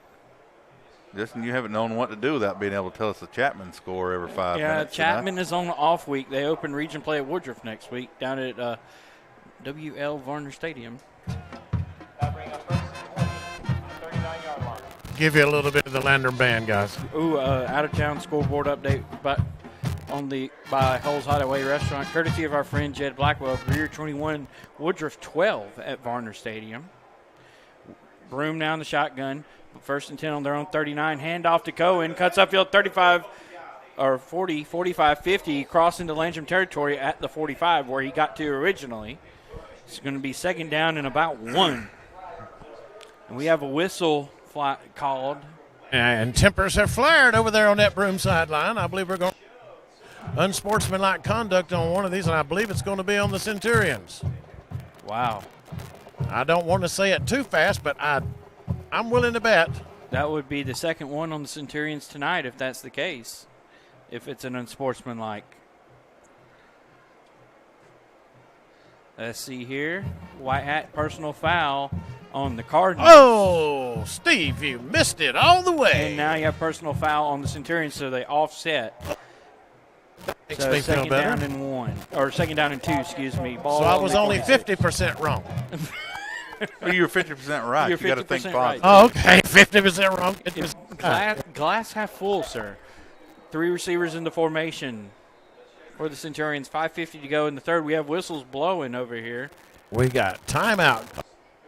Timeout called by the Cardinals. That's their first of the half. Steve, I do have a question for you. During last week's story time with Steve, we learned about your mule that ran the 4.3. Oh, yeah. Now, has he gotten any more offers this week? Oh, yes. The Gamecocks called him. They need somebody down there, but they actually want him for an offensive lineman. Yes. They want a pulling guard, and they figured, old Ruby, that's his name. That's her name, Ruby. And it's going to be a female. Donkey. I don't know what you want. I can't say what she is. I started to say. Go ahead, Justin. Get me out of this hole. Out-of-town scoreboard update again. Chesney 19, Timberland 14, Abbeville 25, BHP 15. That one's being played at Belton Honeypath.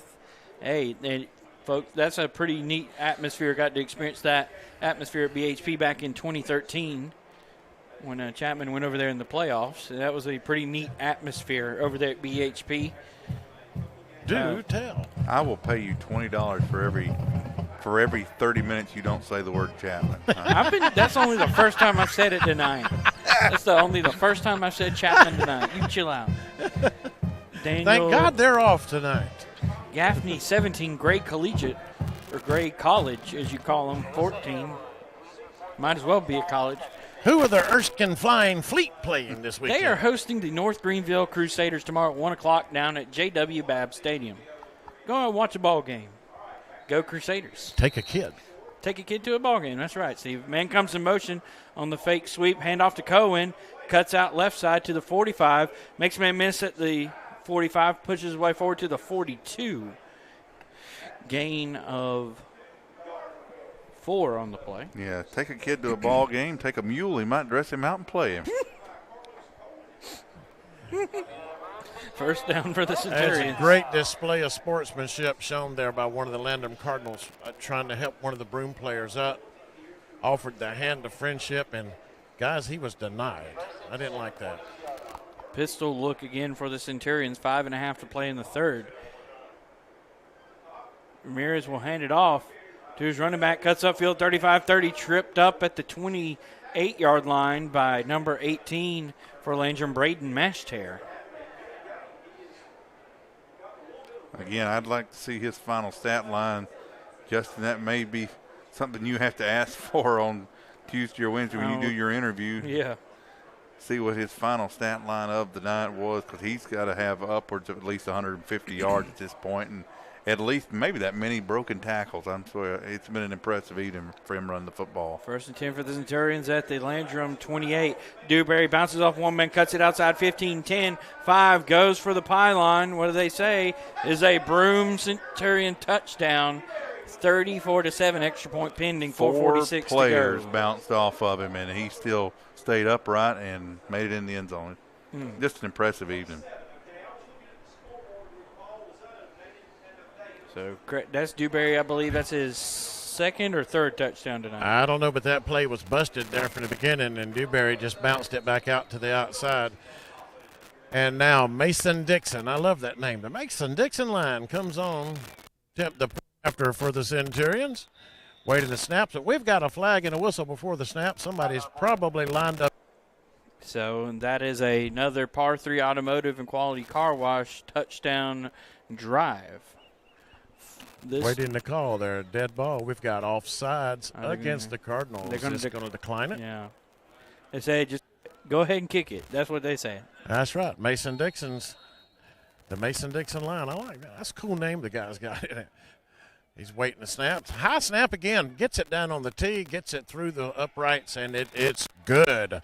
4 minutes and 46 seconds remaining here in the third. At Royal Stadium in North Carolina, it's Broome 35. Landrum. State Farm, this is Jessica. Hey, Jessica, Jerry Newman. Does State Farm offer more discounts to more drivers? Yep, like the good driver discount. Wow, so it's a discount for good but not great drivers. No, Jerry. That one's for drivers without a speeding ticket or at-fault accident in the last 3 years. Well, I'm out. Moving on. Well, there's also the multi-line discount. For calling from multiple lines while driving. No, Jerry, people should never use a phone while driving. It's when you combine policies like auto, home, and life. We also have accident-free discounts. You give people one free accident? Oh, Jerry, maybe you should just tell your friends to call a State Farm agent for a discount double check. It's fast, easy, and you can save a lot of money. I'm calling all my friends now. Not from your car, I hope. Don't worry, I was already stuck in a ditch. State Farm offers more discounts to more drivers than any other insurance company. Get to a better state. For your discount double check, call Chad Wagner, State Farm Insurance. Foot goes to leather for the Centurions. Mashter fields it on the hop at the 25 across the 30. He falls forward to, I believe, we're going to call it the 33. So Mashter returns it for 8 yards up to the 33-yard line. Should be 1st and 10 for the Cardinals there. From here on out, Justin's got to be about building experience. All right, we're going to have another unsportsmanlike conduct penalty on Broome on this kickoff return there. Now, I'm not going to preach much about sportsmanship, and because I don't think we need to get into that. But that Broome player just absolutely slugged our guy. Was it? I mean, it was a punch from Ali, and the coaching staff over here is kind of fierce. We're going to protect our guys, but I want these officials to put a stop to that. That was just uncalled for. I want to see sportsmanship. If it was a punch, it should have warranted an Son, ejection. it was a punch. It was an absolute punch, which should warrant an ejection. Side judge blows his whistle. I think we may have some discussion as to the severity of the penalty. He's going to talk to the Broome coach over there. I think he's just signaling the number of the guilty party. But that, in my opinion, warranted an ejection, but I don't know why it didn't come in right there. That's just totally uncalled for. Reset the play clock, or reset the game clock, I think.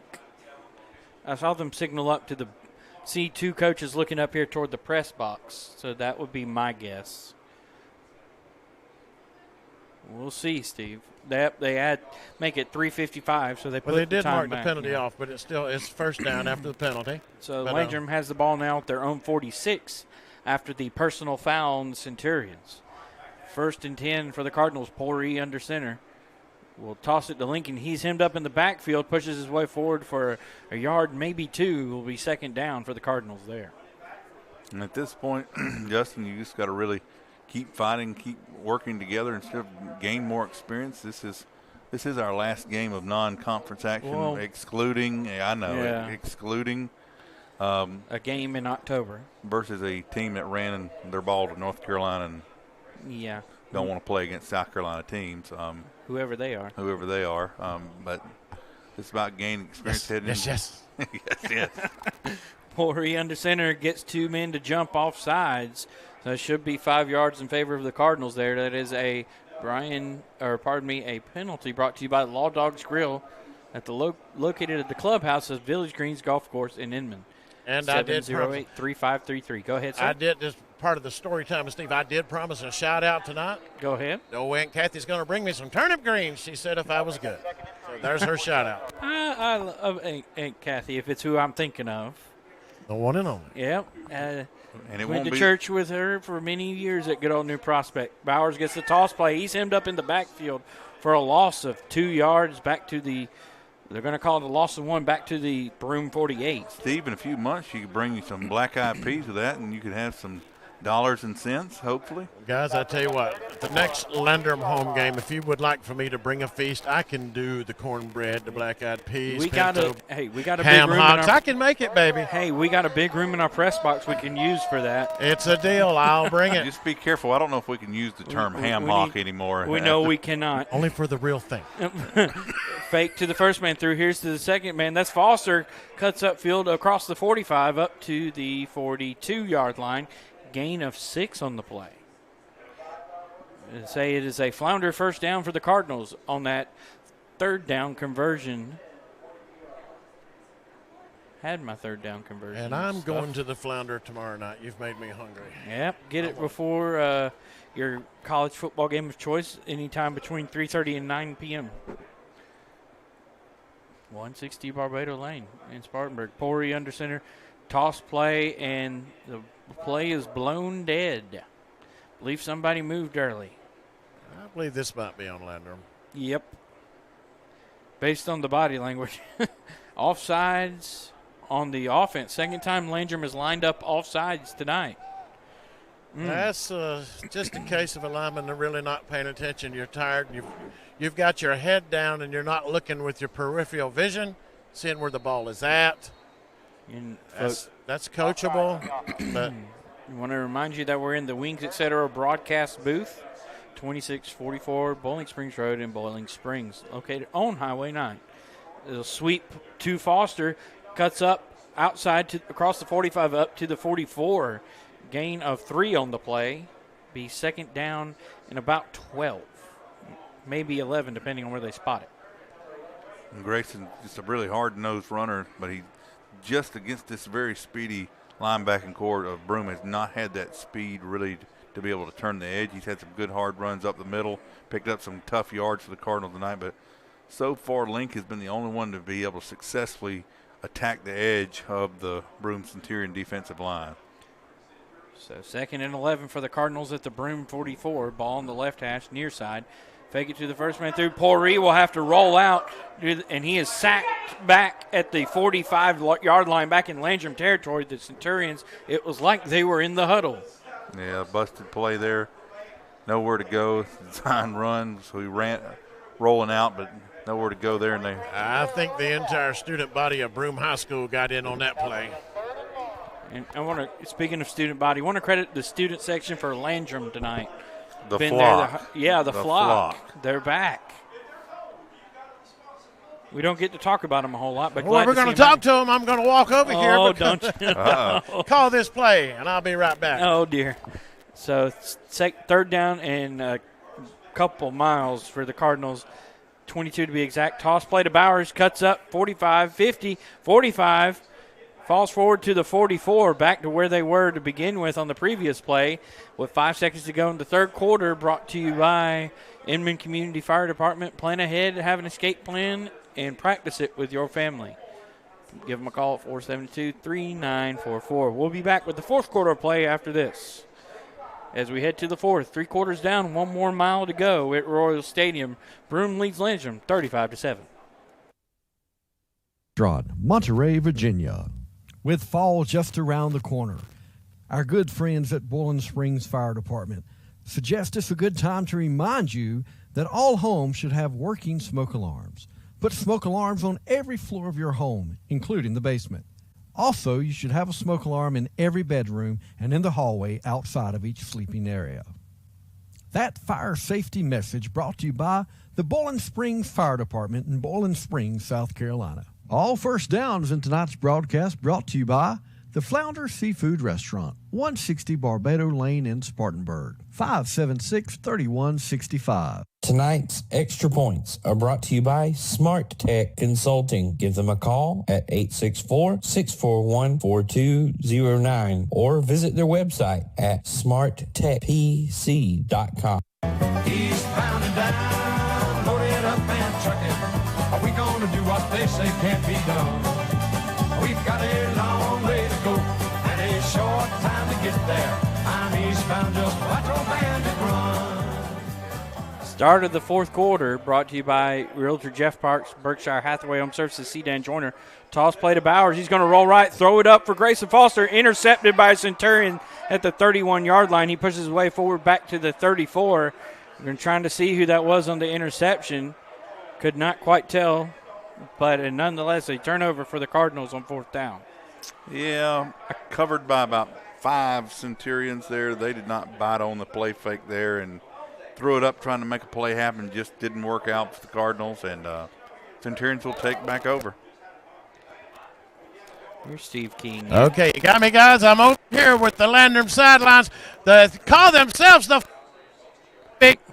You're cutting in and out a little, Steve. You had to hang on until after this play. Shotgun snap to Ramirez, flows in the flat to Turner at the 30, cuts up to 35, about the 39-yard line. Gain of 5. Go ahead. Little noise over here from the flock, Landrum. Let's hear it, guys. Let's hear it.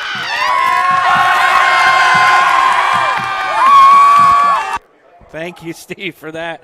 Glad they're still being loud and proud, even the score not in Landrum's favor, trailing 35-7. We admire their spirit. That's what it's all about. 2nd and 5 for the Centurions at their own 39. Shotgun snap, handoff to Dubray, up the middle, past the 44, across the 45. He's got first down yardage and a couple more up to the 48. Gain of 14 on the play for Dewberry. And we've seen that all night from the Centurions. They've been, instead of airing it out a lot, they've been giving Landrum kind of a little bit of a dose of their own medicine with the ground attack. Shotgun snap to Ramirez on first down. Ball in the flat is dropped by number 3, Cam Moore. Had nobody around him. Yeah, and the Centurion receivers have a little bit of cases of the drops this evening. That's definitely untypical for them. They are all, with Ramirez's arm, usually put up some bigger numbers. They've had a little case of the drops, but with the running ability of Dewberry tonight, they have not needed as much, and they've relied on his legs to be the productive part of this offense. So 2nd down and 10. Pistol look for the Centurions will be handoff to Dewberry. He is met in the backfield. Leading the way, number 25, Caleb Emery. Big tackle for loss there. Caleb Emery's had a couple of hard tackles. He's played hard tonight as well on that defensive, coming out of the defensive secondary there.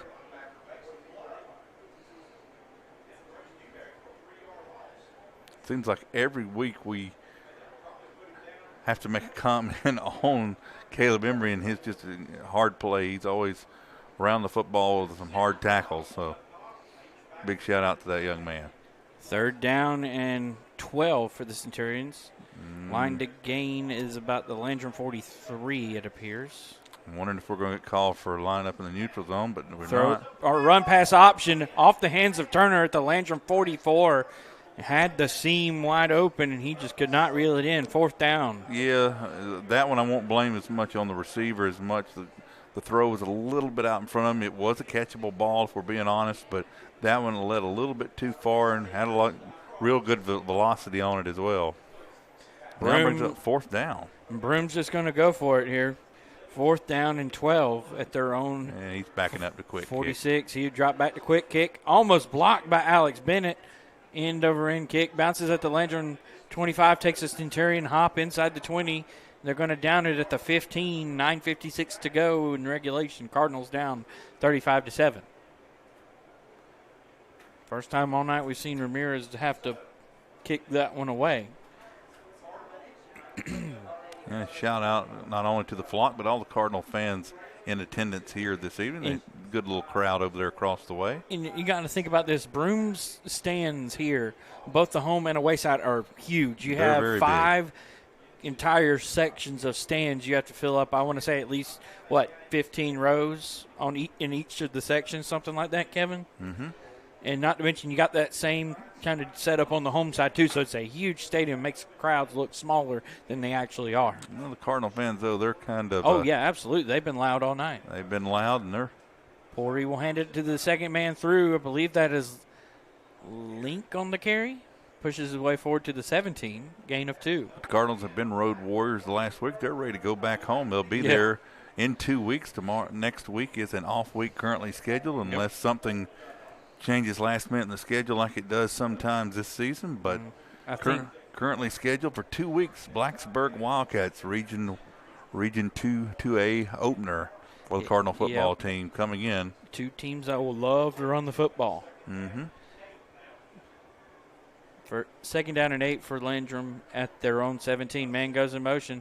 Horry will fake the toss and keeps it himself, but he gets back to the line of scrimmage.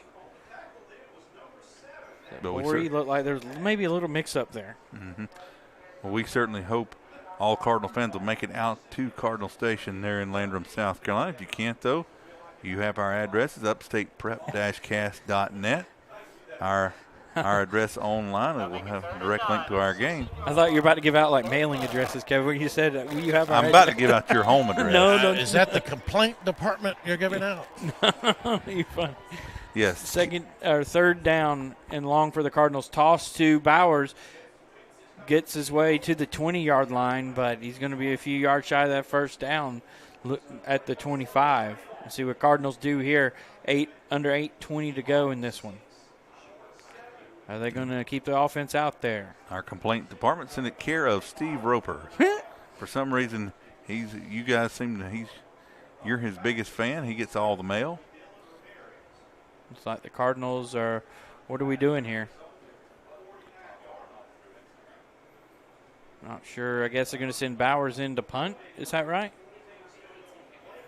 They're going to line up in punt formation with under 8 minutes to go.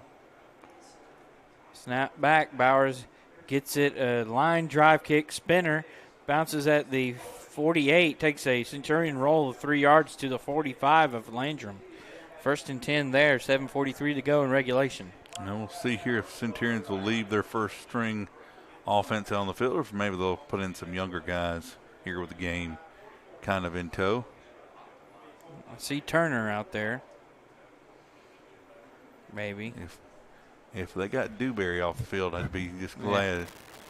Sometimes you wish it was sort of like some of the youth leagues, plus 18, you have to take your best 2 players and not allow them to touch the football. They've got a hold on that. Hold on the receiving team, so back them up 10 to their own 46. Yeah, I've had the privilege of doing some youth football games over the last few years, and in those leagues, if you're up by more than 18, the opposing team gets to pick 2 players that do not get to touch the football until the score is less. I choose DeBerry or whatever his name is. Dewberry. Do drop in or whatever. Out-of-town scoreboard, Timberland 26, Chesney 19. And 45-15, Abbeville all over BHB. The Panthers look to be on their way to a road win. Ramirez gets the shotgun snap. He will hand it off to the running back. Looks to be 15. He cuts upfield across the 50, inside Landrum territory, across the 45, maybe the 44. I believe that was 15 on the carry, Darren Crook. That run reminded me of my mother trying to catch a mouse in the house. 7.5 to go in this one. Centurions with the football. They're driving into Landrum territory. They're going to call it the 43, I guess. So what was that? 7 plus 4, 11-yard gain there for Crook. Maybe 12. Centurions trying to run some clock here. 10 on the play clock. Now Ramirez goes to call for the snap, gets it with 6 seconds. Running back is wrapped up in the backfield by 25, Caleb Emery at the 45. Caleb Emery did well that time. Also in there, big number 77, Nick Evans. Yep. Dominic, I think, got to play a good bit last week. I spoke to him before the game, and I man, take advantage of the situation. If you get in there, make the best of it. Give me 110%. And he said, I will. And he did. And he's doing it. And here's the thing. Cardinals are most likely not going to come out on the good side of this one, but here they can take some things from this game. We'll get into that a little bit later. 6:20 to go in regulation. Centurions running the play clock down. Ramirez calls for the snap. Gets it with 3 seconds. Hands it off to his running back. And he is met at the 44-yard line. I want to say that was number 7, Garrett Sontag on the carry. Number 30 on the carry for the Centurions. 30, excuse me. Antonio Ferguson. Yeah, junior. And once again, jumped up in there. Let's go. Dominique Evans again closing down the gap along with number 18. They've got a couple of those jerseys bunched Brandon up. Mashjar. Mashtar had an 85-yard punt return last week. First punt return touchdown for the Cardinals, according to Coach Farmer, since he's been the head coach. So that was good. 5.5 to go. Ramirez gets the snap, rolls out right. Evans chasing him down, throws it long downfield in the hands of the receiver. No, he could not hang on to it at the 10-yard line. I could not tell if that was number. That was number 14, the intended receiver, Carlos Cohen. Could not tell. A couple of them have kind of bunched up the jersey a little bit where it's kind of hard to read the numbers. So I'm just trying to guess here based on it was a well-designed play. Cardinals, with the way the offensive Centurions had been calling for the last drive or two, figured they were just trying to run it out and run the clock down. He rolled out to his right, slipped behind the defense there, but just out of reach. Quick kick. Aaron Ramirez puts the end-over-end kick spinner, bounces at the 20, rolls inside the Landrum 15 at the 14 is where they're going to call it. 5:14 to go in this one. Chance for Landrum to maybe get a little drive going here to end this ball game. Well, Steve, what are your plans for your week off here? Well, I don't want to mention that school, but I am going to go see a ball game that means a lot to me, and it's a school that I went to, and was once president of the student body, and it's a long-time rivalry. And have a long permanent record that remains. First and 10 for the Cardinals at their own 14. Toss to Bowers to the 15.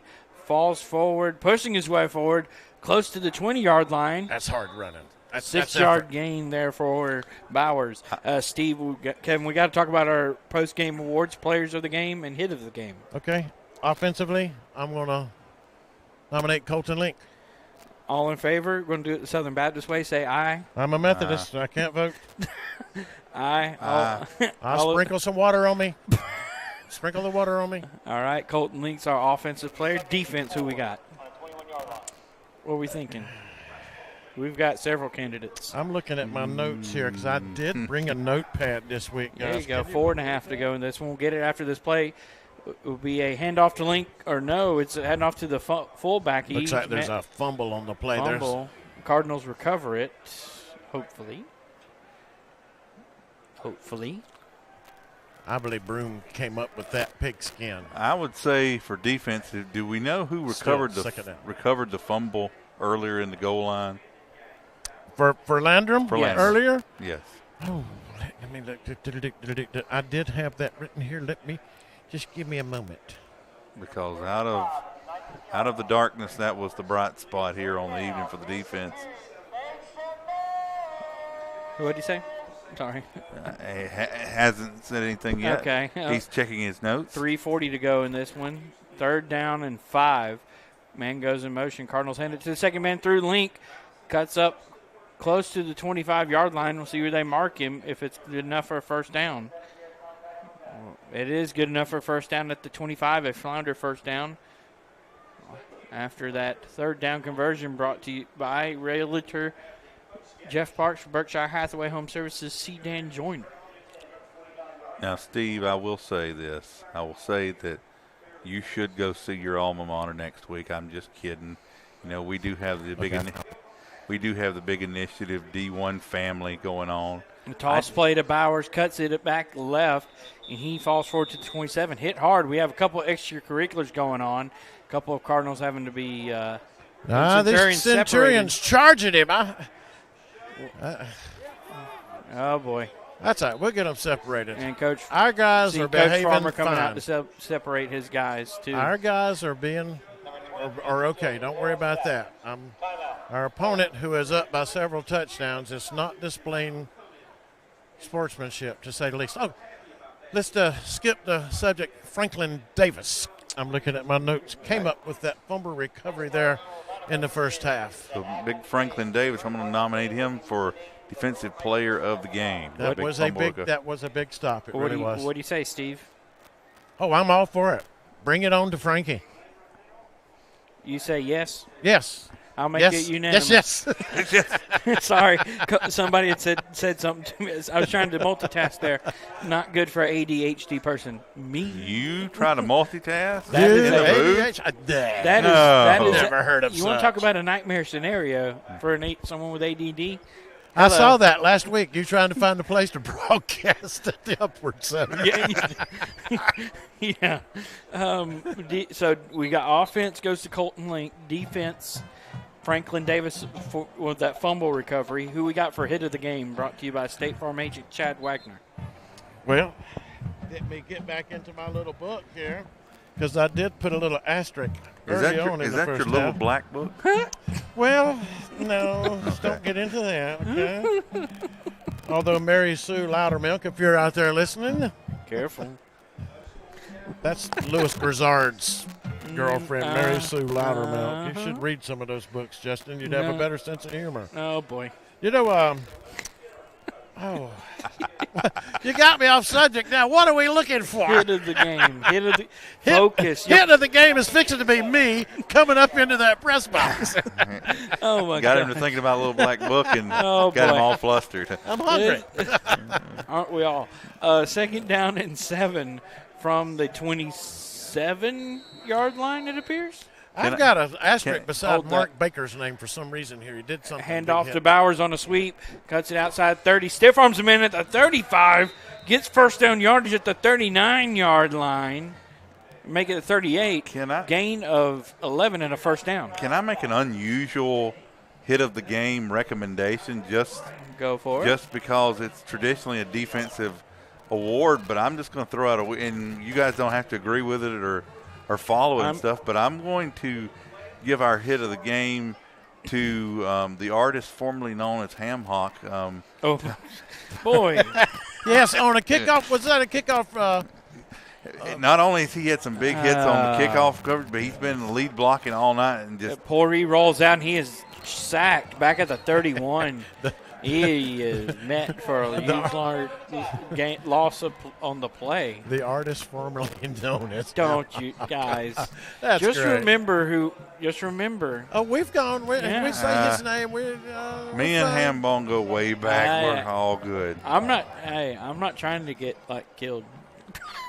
No. I don't want to get in trouble. He said last night in the press box, he said, check with his mama. I said, Mama, don't mess with mamas because mamas are always right. Yeah, you don't mess with these boys' mamas. I'm going to tell you. You don't mess with these boys. 2nd down and 15. Hand off to Link on a sweep. Cuts it back outside at the 35, and he is hit hard by a couple of Centurions there at the 35.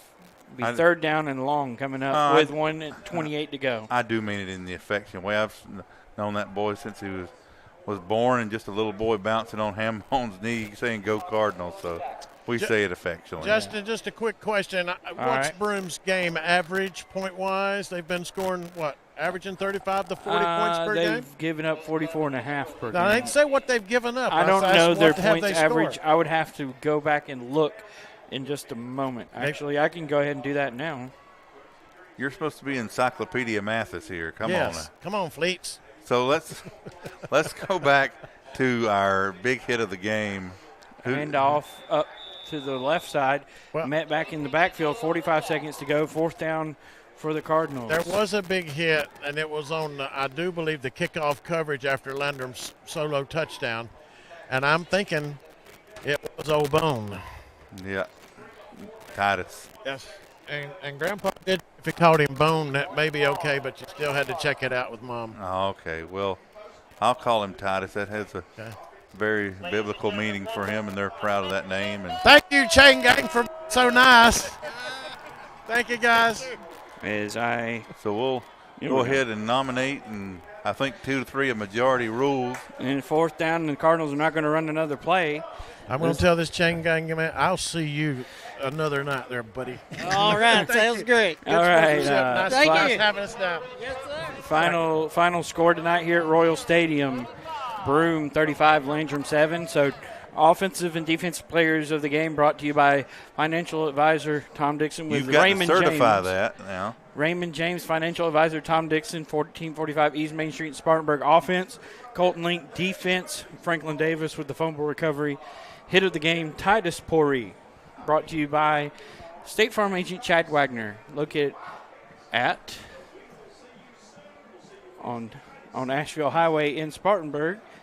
Give him a call at 585-7999. Like a good neighbor, State Farm and agent Chad Wagner are there. Discounts may vary from state to state. So we're going to keep it here. We're going to go through some out-of-town scores. Can you tell me which states the discounts vary in? I just know they vary from state to state. Okay. It's part of the slogan. Out-of-town scoreboard brought to you by Hull's Hideaway Restaurant. Last check, Chesney was trailing 26-19 with under 5 minutes to go. Down at Timberland, our colleague Andrew Eisen and company. What was that score again? 26-19 with 5 minutes to go. Tight ball game. Chesney has had some tight ball games, but just haven't been able to put 4 quarters together. And that's a haul. That's 3.5 hours each way, boys. A lot of schools in between here and Timberland, but okay. And as 2:21 to go, just a few moments ago, Chesney fell behind by 2 possessions, so that may have effectively ended that ball game. Dorman in their first game in about 3 weeks after a pause for virus-related reasons, leading Richview out of Columbia 28-7. Woo! Let's see here what else we got. Gray Collegiate trailing Gaffney 31-21 over at the new reservation. That is not the reservation. The reservation is over off W.K. Brumbach Street. It's no. Crescent 33, Walhalla 30. Ooh, that's a bit of a stunner. Walhalla losing to Crescent. How about that? So it looks like Timberland is going to come away with a victory over Chesney and continue their ascension in the statewide prep media poll that we actually have a representation in. Okay, guys, you tell me. Go ahead, Steve. Week off next week, open up region play, right? Yes, sir. At home, get to go back to Cardinal Station, thank goodness. And who will we be entertaining? The Blacksburg Wildcats, who run the wing beat tee. last year, so they will have revenge on their mind. Yeah, they run that foot-to-foot wing tee that Jet Turner has loved for years and years. Oh, next week's game's going to be a lot of tight running, isn't it? Yep, remember they run foot-to-foot. Chester 28, Keenan 14. That's Region 4 3A action. Daniel all over Emerald. And not shockingly, 50-7. Kevin, we should wager how many passes will be thrown combined. I'm putting the week? under. I'm putting the over under at 3. I was going to say 3.5 for the over under. Oh, so you can have a half a pass. You can have half You know a yard. how like they put on some of these games? What is the over under for points total? There's no such 56 thing is as half a pass, Justin. Yeah. Well, they give 3.5. 3.5 and such as that. Oh Get my on gosh. Twitter and put that. There's no such thing as half a pass. Anyway, Wren 35, Hillcrest 28, AC Flora 50. Ooh, Chapin 14. AC Flora defending 4A state champs. All over Chapin, who has made their way up to the middle of the pack in the 5A media poll. Walhalla on the comeback trail. They are ahead of Crescent 38-33. Wowzers. SCA, our friends over there at Spartanburg Christian, go over to St. Joe's tonight, and they have another tough one. Lose to St. Joe's 56-0. Oh. Hate to hear that. Battle of the Christians. I'm leaving that one alone. Steve, what I'm wanting to know is when the annual meeting of the Steve Roper fan club, isn't that usually like the week of the Chesney game? Yes, it is. So and it's usually me and my mother that show up. Well, you have plenty of fans from the Chesney region from your days. They don't like me over there. But they've probably forgotten now. They've forgotten now. But buddy, they used to despise me in Chesney. I'm gonna tell you that right. Used to actually come down to the side of the stands and heckle me. I think Jed Blackle might have told y'all that story up there earlier this evening. But it was a long time ago when I was a little local sports writer and I didn't hold anything back on Woodruff and Chesney. The varmints and the eggheads. That's, like I told you earlier tonight, there's one thing about Highway 221. It stinks at both ends. And another out-of-town scoreboard update. Greer 35, Woodruff 19. And as Coach Farmer is continuing to address his team about 8 yards from where Steve is standing. Oh, yeah, I keep my distance. I don't Yeah. get up in there like you did last week. I didn't get up in there. I said, what is he doing? What is he doing? Final score just came in across the wire, 57-7. Daniel all over Emerald. Yeah, the one time I was on the field doing this, his one piece of advice was don't get in the post-game huddle. Don't get in the post-game huddle. And yet, what do I do? Well, I didn't get in the post-game huddle. I was trying to find Farmer, and I asked him, or asked Coach Rogers, hey, are y'all just about to do a prayer and that's it? He said, yes, sir. I'm like, I think we can carry that because one of our other broadcasts used to do that when one of their coaches prayed after a game, and I thought that was pretty cool. I got Coach walking over now. And Steve, he's finished talking to his troops. And Coach, obviously not the outcome you would have hoped for and would have liked, but I tell you, the guys fought with honor and courage there in the end, and against a very good football team. And how do you use this as a measuring stick for where we go forward? High school Royal Regiment. Well, what I just told them is we're going to forget this game. I mean, it really has no bearings on what we're trying to do from a program. I've said all along multiple times that our goals are not to beat Crescent 96 and SCA, but it was a product of our preparation and how we worked, and we were in a good situation. We're 3-1, but now we're 3-2. And the adversity of losing a football game is important for kids. They got to come back from losing. It's easy to come to practice when you win, all right? We certainly got a bye week where we got some injuries we got to take care of. We got to take care of ourselves, all right? And we got to understand that, we play for Landrum. We don't play for our last name. And, this program's bigger than me and it's bigger than these kids. It's going to be around long after I leave, and it's going to be around long after these kids leave. And football's about. Football is a football program. It is huge. And so it's bigger than just one person. And so we got to do things a little better from a commitment standpoint. We got to do things a little bit better from a trust standpoint. And we've learned some things tonight. And but effort was there tonight. We had to play a really good game to beat a really good football team. I've said everybody all week. Everybody wants to look at their record. They're 1-3. They lost to some really good football teams. So I knew we were playing a really good football team. And I still think my guys in that locker room down there is a really good football team. We just didn't play our best football tonight. Well, the week off, the hill up, region play starts, and that's what it's really about, region. Well, I say we divide it in 4 seasons every year. It's the preseason, which we didn't get any. And then it's the non-region schedule, which we just finished. Now it's the region schedule, and this is how we qualify for the playoffs. So, like I said on the radio the other day, now we play real football. And we got to figure it out over the next 2 weeks, and our coaches and myself will get it figured out. All right, Coach is going to go into the final stanza of the season when region play opens up again. Week after next, we're going to have a week off. And Coach Farmer, thank you, and thank you to the guys for all their hard work this evening. You represented District 1 schools very well this evening. Thank you so much. Go Cardinals. Back up to you guys. I'm going to make that long trek your way. And something I've noticed, Kevin, I think you saw it too, standing about the 20-yard line on the far side, we have one Cardinal player just standing there. Wonder if he's a well, that's Ethan, and I think he's a little dejected. He played real hard. He's a competitor. He reminds me of me. Of you? What? In terms of how you compete. His appetite, maybe? No. Stop. With the mindset about how you don't like to lose. Nobody likes to lose. It's like the old saying: you hate losing more than you like winning. That kind. You've heard that before. Well, and if you ain't first, you're last. Okay, easy there, Ricky Bobby's dad. I see, but yeah, I think that's neat. He's kind of I guess, letting that sit for a moment and kind of use it as motivation as they get ready for region in 2 weeks. I would say so. But if I know Ethan and these guys well, they're going to be ready to rebound in a couple of weeks. What do you say? We're now, we're technically 3/5 of the way through the season now. We should have had 6 scheduled games. We've played 5 of them. I don't know if that opening game is going to get made up with any other opponent or not. But through this way of the season, we're still kind of ahead of schedule what some of us had Cardinals predicted at the beginning of the season. We really thought it would be, the SCA game was probably the one that we kind of knew maybe in the back of our pocket. to be able to go and handle the business at 96 like we did, and some other games this season is we're, at this point we're kind of ahead of schedule where we figured. These guys have shown some great promise.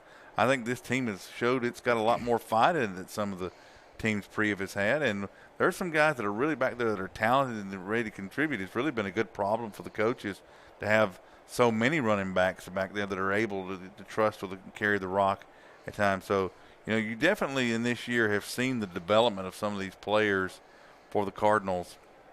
And I think we're in a good spot heading into the region. Tonight was a tough program. Yeah. This is going to be a tough matchup for us. Our young safeties against a very talented quarterback and those receivers. And then Mr. Dewberry, we didn't expect him to come up and state his presence with authority like he did. So heading into Blacksburg, I feel pretty good about it. We'll get 2 weeks to heal up. Hopefully everybody will stay 6 feet apart and not have to fall under quarantine procedures, and we'll have everybody available and ready to go into region play. As I'm trying not to get distracted by these two boxes. I don't know if the marching band doing a post-game performance. I didn't know if this was going to be the world's smallest parachute jumper. No, that's the marching band for the I don't know what their name is, but the Broome marching band is setting up on the field, setting out some spots. That's the hey guys, crew, as they call it. Yes, sir. I'm downstairs knocking on the door. There's nobody there. I will come get you. It's 10 o'clock. Do you know where your sideline reporter is? Just like my girlfriend. I called her the other night. I said, can I come over? She said, sure, come on over. Nobody's here. I went over, and sure enough, nobody was there. Yeah, it's 10 o'clock. Do you know where your sideline reporter is? He's downstairs knocking on the door. In what was the concession stand, I don't even see a piece of popcorn laying around for an old man to scarf up. Well, at least Justin didn't make you watch him eat 2 hot dogs this week, Steve. If you just heard that, big boy just crashed right here on the steps. That's me. Oh, I just took a dive, ladies and gentlemen. Is he out or safe? I'm safe. Hey. Woo! Let's get out of here before any of us get hurt. Oh. Sign this thing off, Justin. Yeah, let's get out of here. Let's call it a night, boys. Before Britt calls and say, what are you doing? Oh, my gosh. But anyway, guys, final thoughts before we head into off. We got 2 weeks to prepare for Blacksburg. Blacksburg, I think, will only have 1 week to prepare for Landrum. So, well, ready to be back in the friendly confines of home, and Steve's ready to get to a food establishment and eat. And aren't we all? Or that or our houses. Woo! I'm down here in the big city of Spartanburg. They got to have some good vittle places down here. Yeah, that we won't mention because they're not on that sponsor list. Well, Yeah. If the Golden Arches was, we could be making some money. Anyway, Steve, final takeaways from tonight. Final takeaways from the night. The Landrum Cards are playing really gutsy ball. They were a little bit outmatched here this evening, but you got to be proud of the boys here that are on this team. They give you 110%. They're outmatched sometimes size-wise, but I tell you, never heart-wise. And I would take the Landrum Cardinals and put them up against anybody. Would not be ashamed of it at all. Hard-fought contest by our guys, even though the score would not say so. I noticed early in the game some very hard hitting. Yeah. So that's what I took away from it. Well, guys, enjoy your time back in the promised land next week. And promised land? Yeah. What you talking about? Yeah. Well, that's right. It's not a home game, No, is it? It's down at good old W.L. Varner Stadium. 3 of our 4 schools on the it's in Varnerville, South Carolina. Last check, Bowling Springs was trailing Malden. I don't remember what the score was. Final score just came across from Chesney. They fell 32-19. Riverside moves to 6-0. 37-0 over Blue Ridge. And they just took the interim tag off him, and well-deserved. Yeah. Matt Rochester. Not since the Frost brothers have they had a 6-0 start like that. So I heard it somewhere where they said it was the first time they went 5-0 last week, or is maybe, that in Blue Ridge? I thought they Riverside. You mean? Yeah, Riverside is 6-0, first time in school history. I know they had a couple winning seasons under the Frost. I thought they had started off pretty good on. Well, they had a winning season back in the 70s. That's, yeah. Late 70s. Actually, they came to Chapman High School. I remember that they played us. 1979 homecoming. Were you game. there in were, 19? Yeah, you were born in 1992 or something. Yeah. I was there. Who are you, Brian Williams? Look it up. Riverside came to Chapman homecoming. Chapman actually played for homecoming. Had 500 people in the stands. Chapman won 14-13. When somebody, we won't say who, made the tackle on a 2-point conversion to win the game for the Panthers. Justin over here saying I was there like he's Brian Williams. No, I thought you said Riverside went to Chapman. I'm like, in 2008. No, 1978, 1979. And then I'm talking about, talking 40 years difference. And then most recently in 2008, my junior year of high school, that was a Thursday night. Young pup. Me and Jed Black were here. We're looking at ball games before Justin was even born. Weren't we, Jed? Oh, my gosh. I learned last week how young he is when he said in 9/11 he was in the 4th grade. Anyway, before this thing goes any further off the rails, let's say goodnight, Gracie. Well, if I set Jed down, we can really get off the rails. Say goodnight, Steve. Good night, Steve. Say goodnight, Kevin. Good night, Justin. Until October 8th at Cardinal Stadium, this has been another presentation of Landrum Cardinal football. In 2 weeks, the Cardinals return home, open Region 2 2A play against the Blacksburg Wildcats. Until then, take a kid to a ball game and happy trails. Get me out of here, Percy. The preceding Upstate Prep-Cast broadcast was presented by the Brian T. Smith Law Firm, 1714 Pettigrew Street in Greenville. Check them out at btsmithlaw.com. And it was heard on the Chad Wagner State Farm Insurance Upstate Prep-Cast Sports Network. Chad Wagner, State Farm Insurance, 1074 Asheville Highway, Spartanburg. Upstate Prep-Cast broadcast was brought to you by the Brian T. Smith Law Firm, Chad Wagner, State Farm Insurance, the Bowling Springs Fire Department, Jeff Parks, Realtor with Berkshire Hathaway Sedan Joiner, Wings, etc., Waldrop Plumbing, Heating and Air, Seawright Funeral Home, Big Daddy's Drive-In, Smart Tech Consulting, The Crepe Factory, Par 3 Automotive, Granny's Kitchen, Pink Boutique and Salon, Emma Community Fire Department, Raymond James Financial Services Financial Advisor Tom Dixon, Hull's Hideaway, Hub City Martial Arts, Law Dogs Restaurant, Burnett Athletics, The Flounder Seafood Restaurant, the South Carolina Department of Public Safety and the South Carolina Highway Patrol, and the FCA, the Fellowship of Christian Athletes, the largest Christian sports organization in America, encouraging high school students and athletes to make a difference for Christ.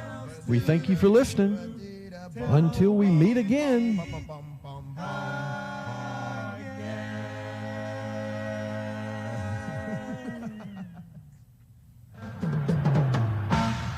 Elvis has left the building. Thank you and good night.